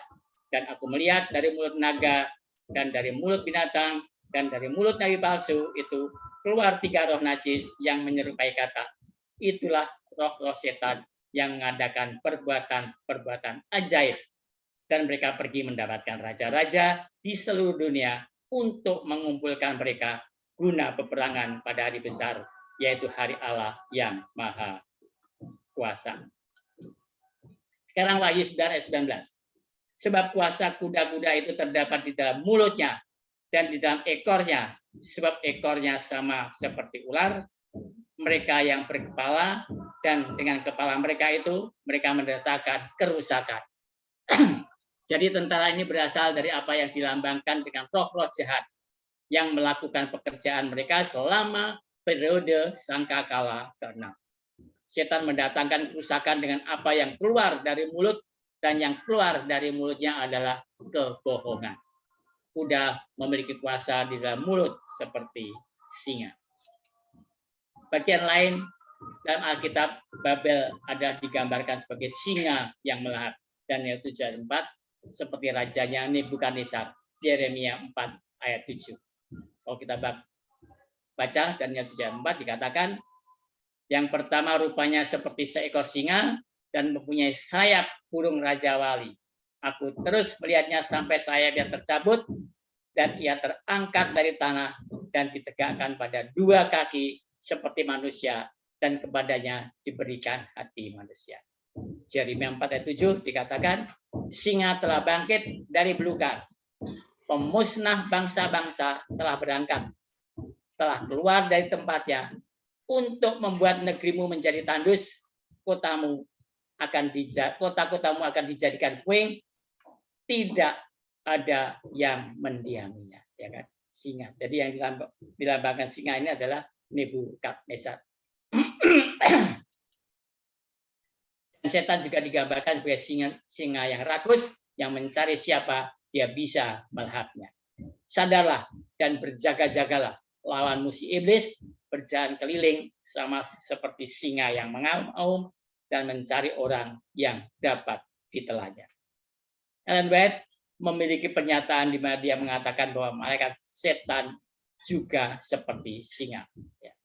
Wahyu 16 ayat 13 dan 14 menjelaskan bahwa doktrin palsu dari 3 malaikat palsu keluar dari mulut dan mereka mengumpulkan orang jahat untuk pertempuran terakhir melawan Tuhan. Ekor adalah simbol kebohongan. Kita sudah pernah bahas ini, ya kan, di Wahyu 12:13, di mana di situ dikatakan ekornya menyeret sepertiga dari bintang-bintang, ya kan. Jadi ekor melambangkan kebohongan, ya kan. Bagaimana Lucifer membohongi sehingga sepertiga ikut dengan dia. Yohanes 8:44 juga mengatakan, iblislah yang menjadi bapamu dan kamu ingin melakukan keinginan-keinginan bapamu. Ia adalah pembunuh manusia sejak semula dan tidak hidup dalam kebenaran, sebab di dalam dia tidak ada kebenaran. Apabila ia berkata dusta, ia berkata atas kehendaknya sendiri, sebab ia adalah pendusta dan bapa segala dusta. Itulah yang dikatakan di Yohanes. Di Yesaya 9:14 juga dikatakan, kita pernah baca ini, tua-tua dan orang yang terpandang itulah kepala, dan nabi yang mengajarkan dusta itulah ekor. Itu yang ayat 15 kita baca. Jadi perhatikan bahwa mulut ada di ekor, ekor simbol kebohongan. Jadi mulut berada di tempat yang tidak penting di ekor dalam cerita ini. Jadi cerita itu bohong, dan apa yang mulut bicarakan adalah kebohongan. Apakah itu ada hubungannya dengan Wahyu 16 yang sudah kita pelajari? Ada. Sekarang kita lihat Wahyu 9 ayat 20. Tetapi manusia lain, tadi kan sepertiga manusia, ya kan, yang mati, ya kan. Tapi di sini dikatakan, tetapi manusia lain yang tidak mati oleh malapetaka itu, tidak juga bertobat dari perbuatan tangan mereka. Mereka tidak berhenti menyembah roh-roh jahat dan berhala dari emas dan perak, dari tembaga, batu, dan kayu yang tidak dapat melihat atau mendengar atau berjalan. Ya. Jadi di sini katakan ada manusia lain lagi, ya kan? Ayat ini referensi yang menarik untuk Daniel pasal 5. Di mana dalam Daniel pasal 5 yang dilakukan Raja Belsasar pada malam itu ialah yang merayakan perjamuan, dan yang dia gunakan untuk perjamuan adalah peralatan kudus yang digunakan di bait suci. Jadi dia menggunakan peralatan yang kudus untuk keperluan sekuler, untuk menaruh anggur, untuk diminum. Dan apa yang terjadi malam itu? Malam itu Raja Belsasar terbunuh dan Babel jatuh. Jadi ungkapan berhala emas, perak, kuningan, batu, dan kayu yang tidak dapat melihat atau mendengar atau berjalan datang hampir kata demi kata dari Daniel 5 ayat 23.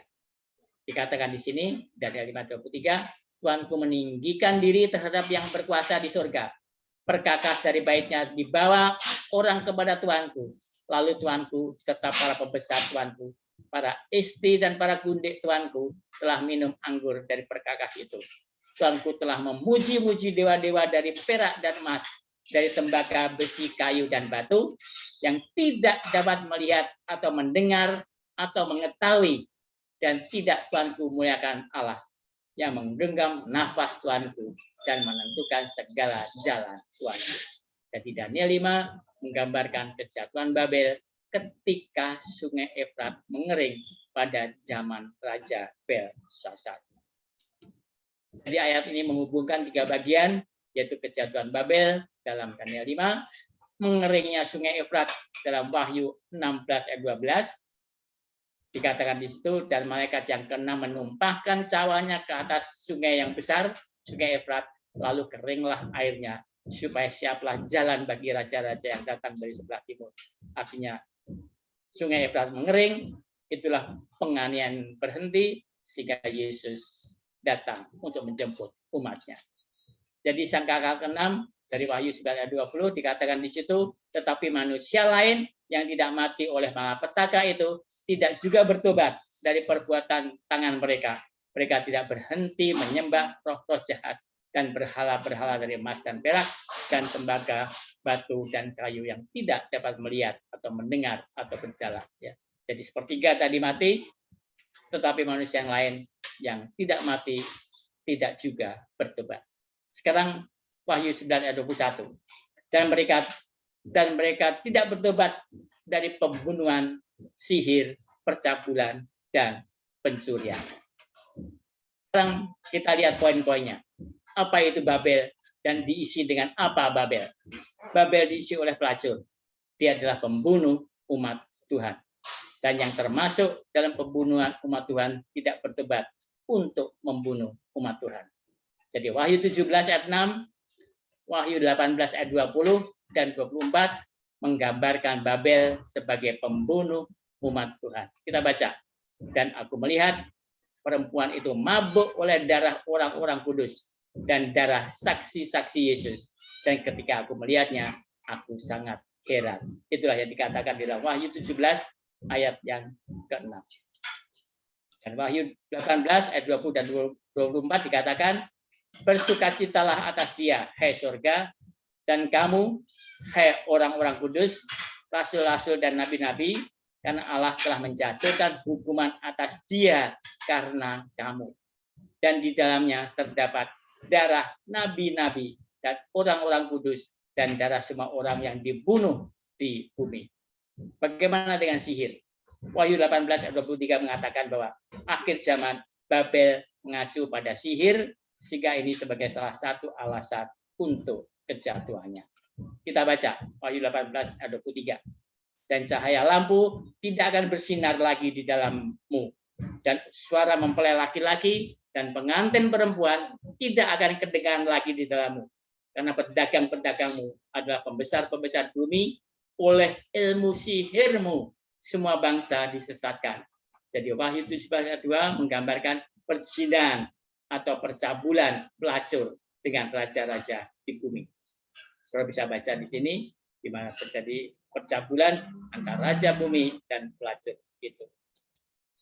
Wahyu 18 ayat 10 sampai 13 menggambarkan sistem ini sebagai serakah dan memperbudak, mencuri dari orang miskin dan menyukai orang kaya. Ini bisa kita baca dalam Wahyu 18 ayat 10 sampai dengan 13. Yakobus 5 ayat 1 sampai 8 juga menjelaskan tentang keserakan yang mencuri dari orang miskin. Itu terdapat dalam Yakobus 5 ayat 1 sampai 8. Menjelaskan tentang keserakan orang yang mencuri dari orang miskin. Ya. Saya tidak akan baca di sini, kalau bisa baca nanti. Jadi, apakah kita memahami sangkakala ke-6? Bunyi sangkakala ke-6 sekarang, apakah itu sudah terdengar dengan penuh? Maksudnya adalah apakah sangkakala ke-6 sudah dipenuhi dalam penggenapannya? Belum. Kapan sangkakala ke-6 itu mulai berbunyi? Berbunyi pada tahun 1798 ketika sangkakala ke-5 berakhir.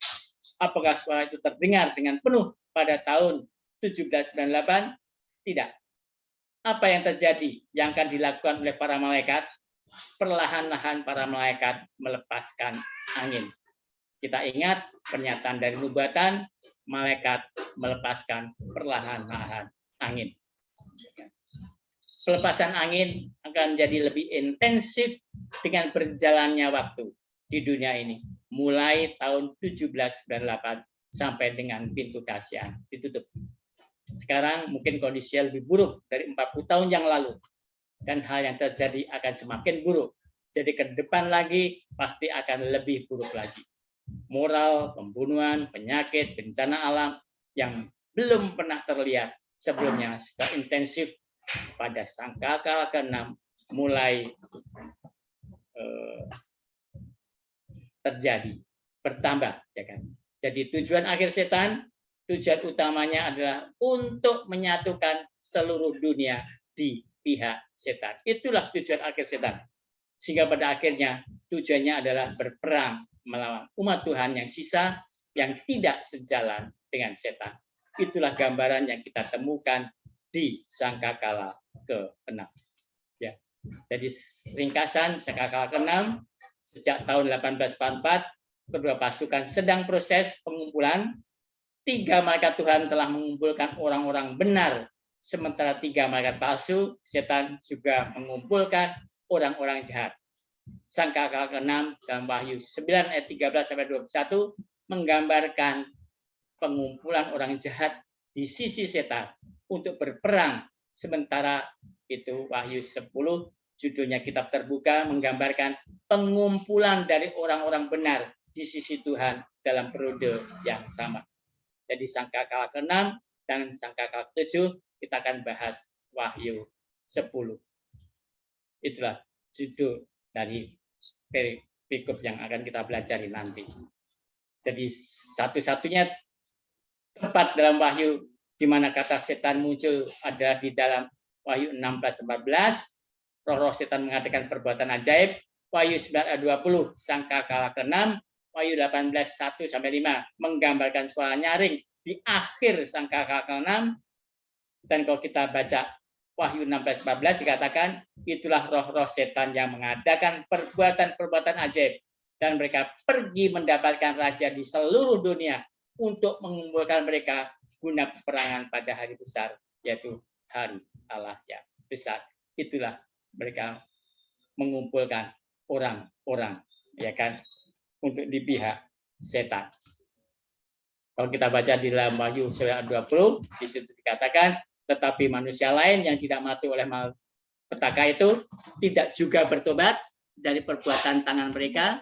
Mereka tidak berhenti menyembah roh-roh jahat dan berhala-berhala dari emas dan perak, dari tembaga, batu, dan kayu yang tidak dapat melihat atau mendengar atau berjalan. Itulah yang terjadi di sangkakala ke-6. Manusia yang tidak bertobat. Dan kalau kita lihat di Wahyu 18 ayat 1-5 menggambarkan suara nyaring di akhir sangkakala ke-6. Itulah pekabaran malaikat yang keempat itu ya. Saya tidak bacakan karena ini adalah suara nyaring, kita sudah sering baca, ini adalah pekabaran malaikat yang keempat. Jadi selain itu satu-satunya tempat di mana sungai besar Efrat muncul adalah di Wahyu 9 dan Wahyu 16 ya. Wahyu 9 ayat 14 ini sungai Efrat itu di sangkakala ke-6. Dan Wahyu 16 ayat 12 itu tentang tulah ke-6, itu ada juga tentang sungai Efrat. Jadi ada hubungannya ini ya, antara sangkakala ke-6 di situ ada sungai Efrat yang dilepaskan malaikatnya itu dilepaskan yang memegang itu, sehingga dengan demikian sungai Efrat itu mengalir lagi, maka terjadi penganiayaan lagi. Tapi begitu itulah ke-6 sungai Efrat kering, maka penganiayaan itu berhenti karena apa? Yesus datang. Itulah yang terjadi. Di sini komentar Ellen White, setan telah lama mempersiapkan upaya terakhirnya untuk menipu dunia. Dan saat pekerjaannya diletakkan oleh jaminan yang diberikan kepada Hawa di Eden. Kamu pasti tidak akan mati. Itulah doktrin pertama dari setan. Kamu pasti tidak akan mati. Itulah hidup kekal. Itulah doktrin setan yang pertama.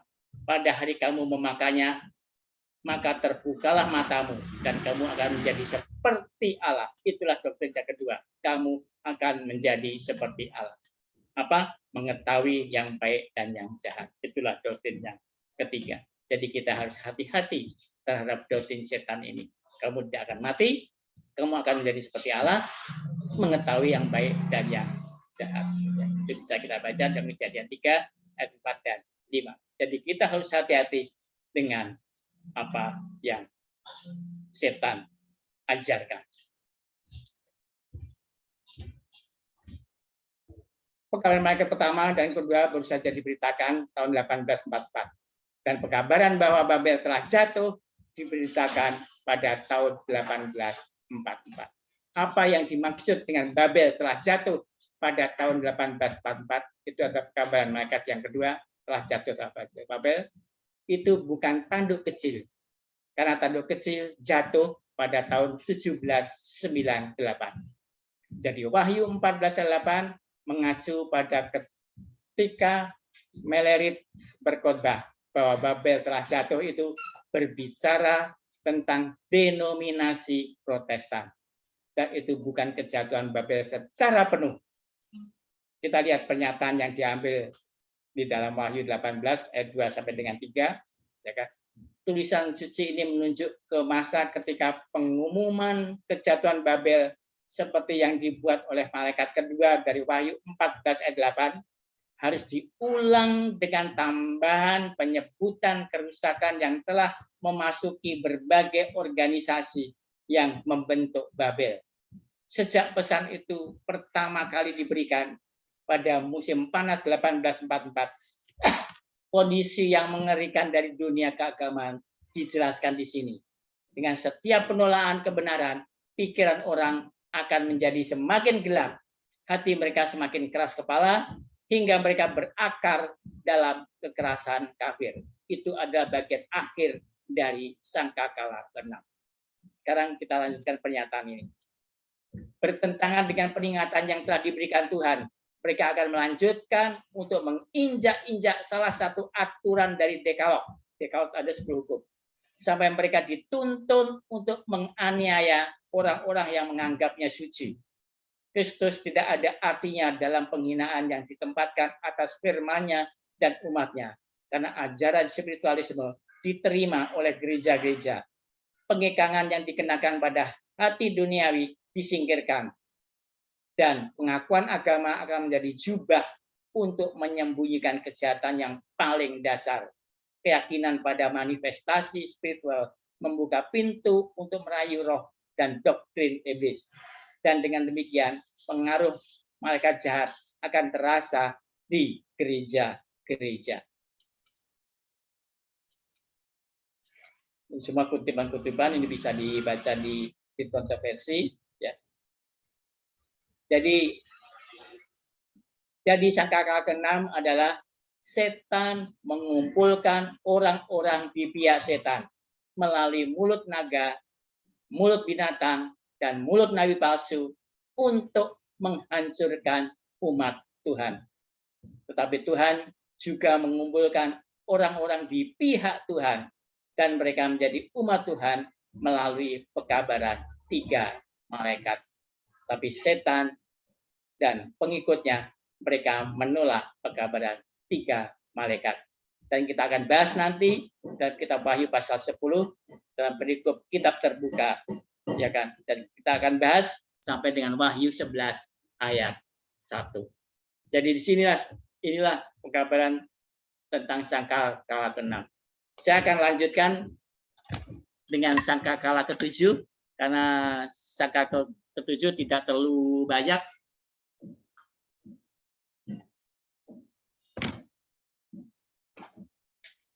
Saya akan lanjutkan ya. Sangkakala ke-7, nggak capek kan?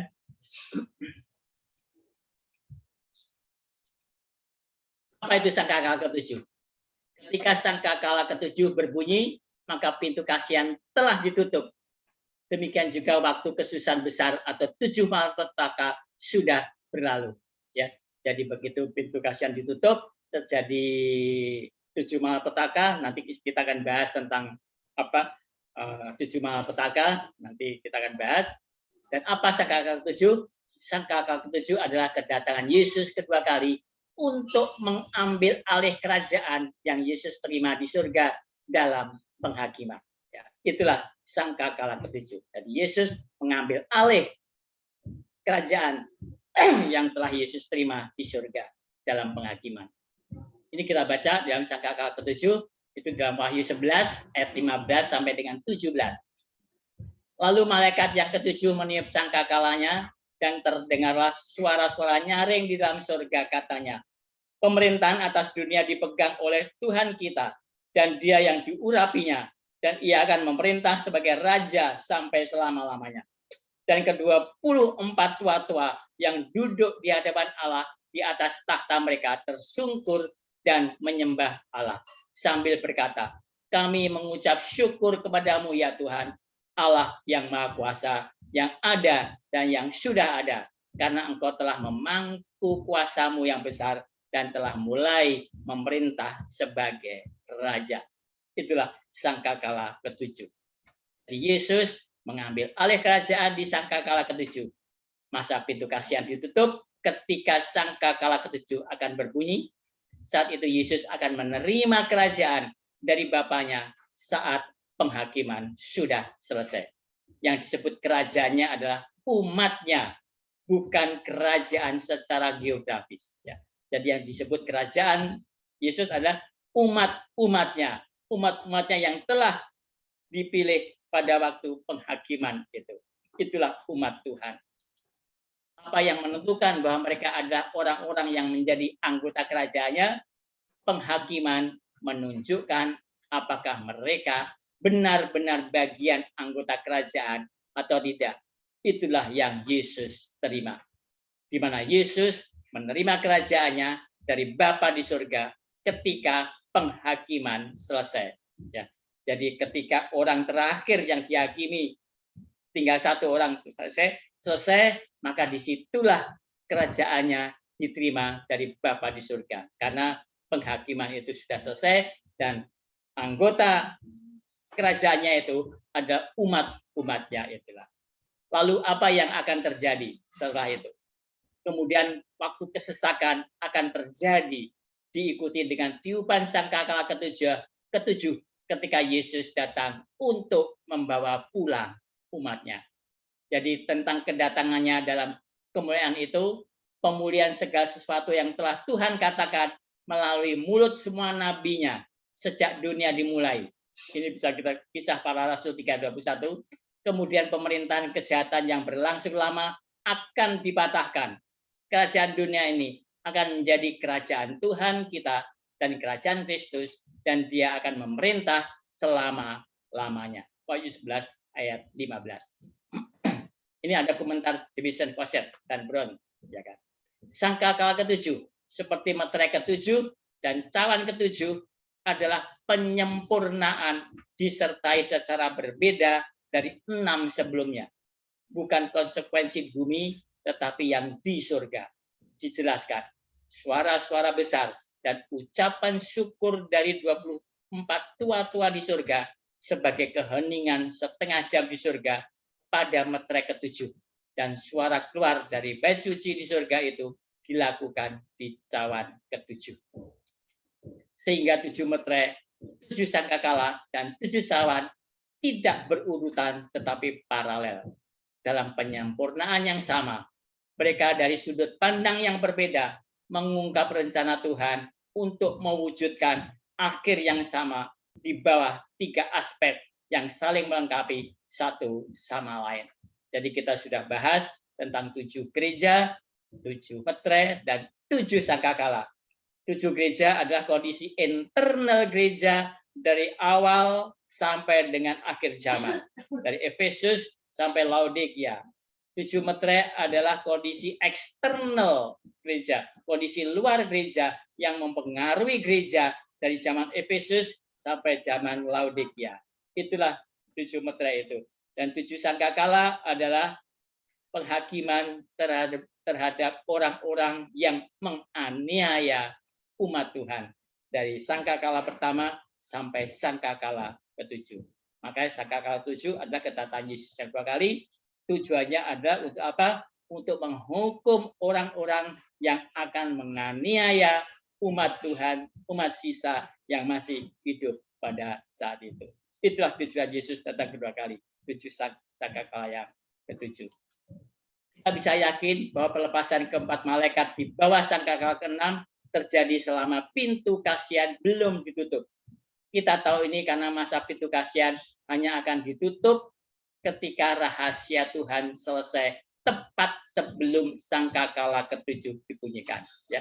Jadi masa pintu kasihan akan ditutup ketika rahasia Tuhan selesai tepat sebelum sangkakala ke-7 dibunyikan. Jadi tepat sebelum sangkakala ketujuh dibunyikan, pintu kasihan ditutup, rahasia Tuhan juga selesai. Apa rahasia Tuhan? Injil, itulah rahasia Tuhan. Jangan misteri Tuhan, itu adalah Injil. Makanya kita diminta untuk mengabarkan Injil, mengabarkan kabar baik. Itu tujuannya adalah untuk memberikan kesempatan kepada orang-orang, ya kan, memberikan solusi kepada orang-orang untuk masuk ke Taman Eden kembali. Itulah tujuannya, ya kan. Itulah rahasia Tuhan itu, Injil. Pertanyaan, apakah sangka ke-6 akan dibunyikan cukup lama sekarang? Iya, karena saatnya tiba ketika rahasia Tuhan berakhir. Sehingga beberapa waktu harus telah berlalu pada saat sangkakala ke-6 sebelum akan dibunyikan. Ini berarti bahwa pelepasan keempat malaikat dalam sangkakala ke-6 tidak sama dengan pelepasan keempat mata angin dari Wahyu 7. Ketika malaikat dari Wahyu 7 melepaskan angin, pintu kasihan telah ditutup dan kekacauan terjadi. Ya. Kita perhatikan kutipan Elizabeth dan Great Controversy. Angin ada simbol perselisihan. 4 penjuru mata angin bertiup di atas laut mewakili pemandangan mengerikan penaklukan dan revolusi yang mana kerajaan telah mencapai kekuasaan. Saya melihat bahwa keempat malaikat akan menahan keempat mata angin sampai pekerjaan Yesus selesai di tempat kudus. Dan kemudian akan datang 7 tulah terakhir. Jadi ketika para malaikat melepaskan angin, berarti masa pintu kasihan ditutup. Saat itulah pekerjaan Yesus selesai di Bait Suci. Sampai saat ini keempat penjuru angin ditahan sampai para hamba Tuhan akan dimeteraikan didai. Kemudian kekuatan bumi akan mengumpulkan kekuatan mereka untuk peperangan yang terakhir. Ya kan? Ini kutipan-kutipan semuanya, saya kira ada ini.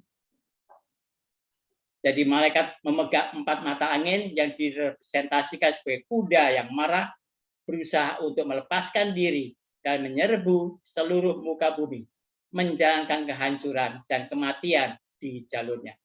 Ketika para malaikat dilepaskan dalam sangkakala ke-6, pintu kasihan belum ditutup, karena pintu kasihan tidak akan berakhir sampai malaikat ke-7 akan berbunyi di akhir sangkakala ke-6. Ini adalah poin penting. Seluruh peristiwa sangkakala ke-6 berlangsung selama pintu kasihan belum ditutup. Ya, seperti halnya Wahyu 16 ayat 14. Jadi sangkakala ke-6 peristiwa itu terjadi sebelum pintu kasihan ditutup. Makanya aku datang seperti pencuri, itulah kata Yesus, ya kan? Dapatkah kita membayangkan dan berpikir bahwa virus corona itu buruk? Dapatkah kita membayangkan sebuah virus corona ditambah penyakit-penyakit lainnya secara bersamaan di waktu yang bersamaan? Tidak hanya gempa di sana-sini, tetapi gempa bumi di mana-mana, tsunami di mana-mana, tornado di mana-mana. Dunia ini akan menjadi medan pertempuran.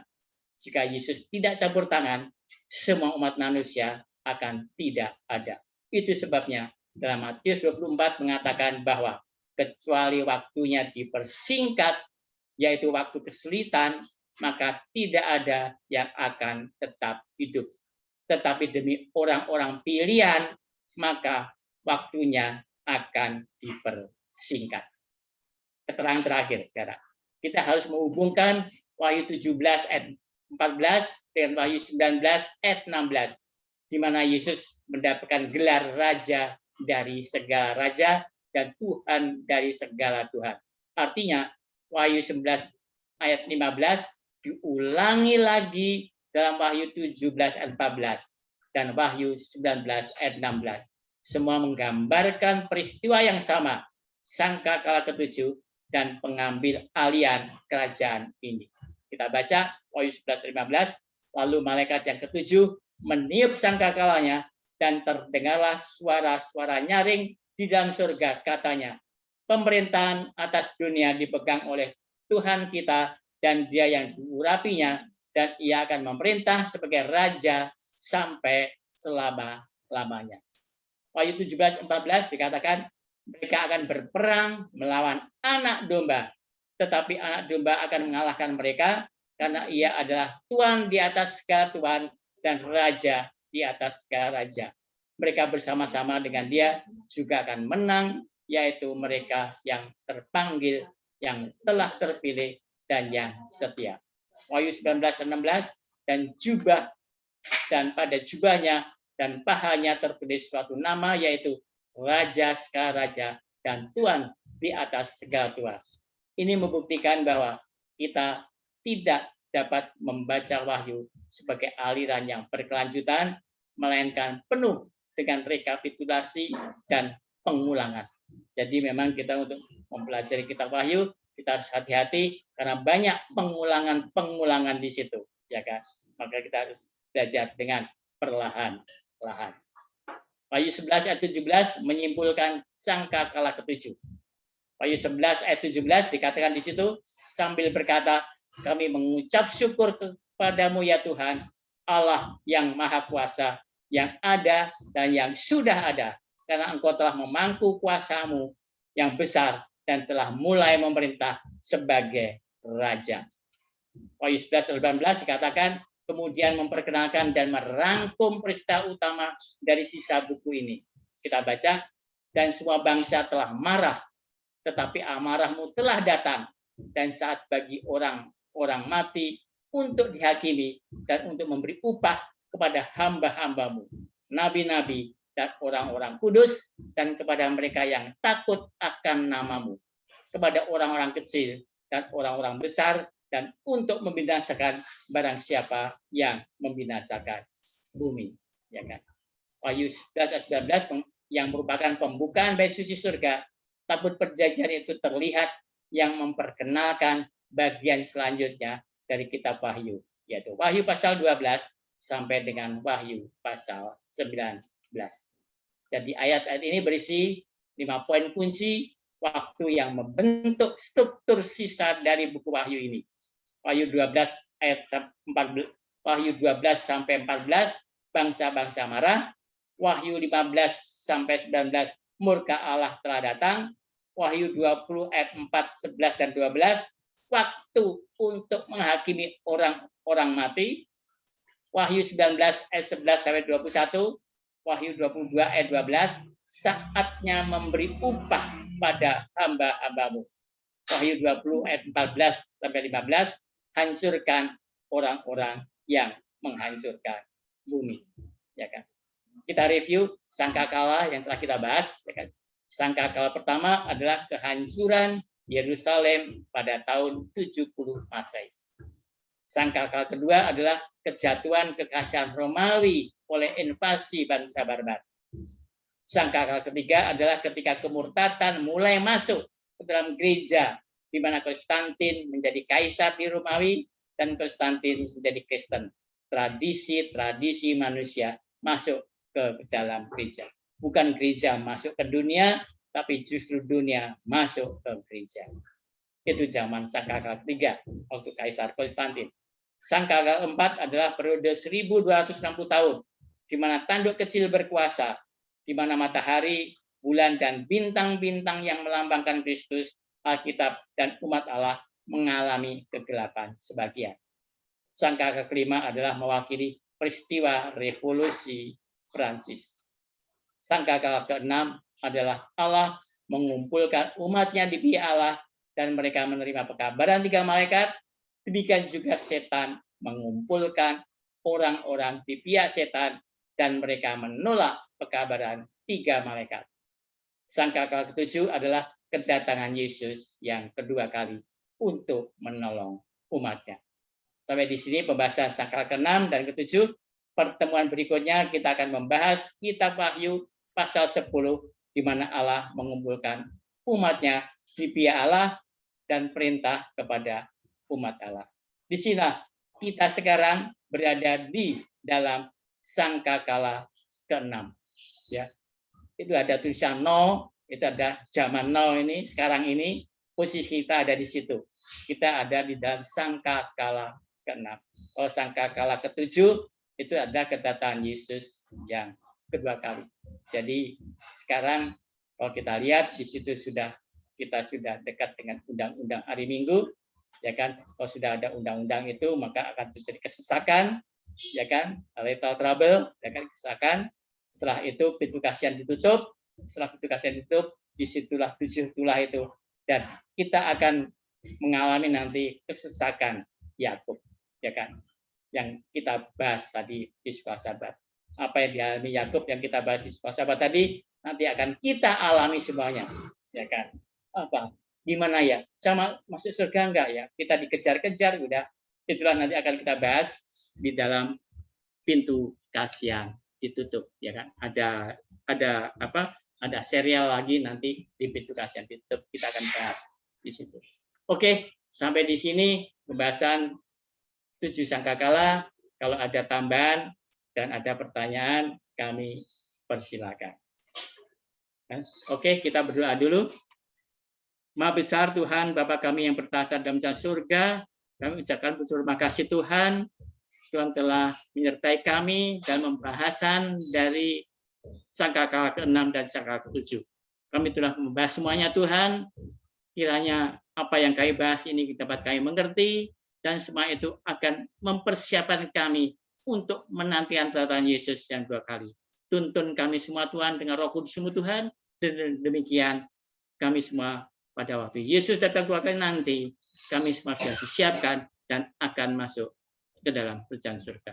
Itulah kerinduan kami semua Tuhan, untuk bertemu dengan Tuhan Yesus di dalam kerajaan surga. Amin. Oke.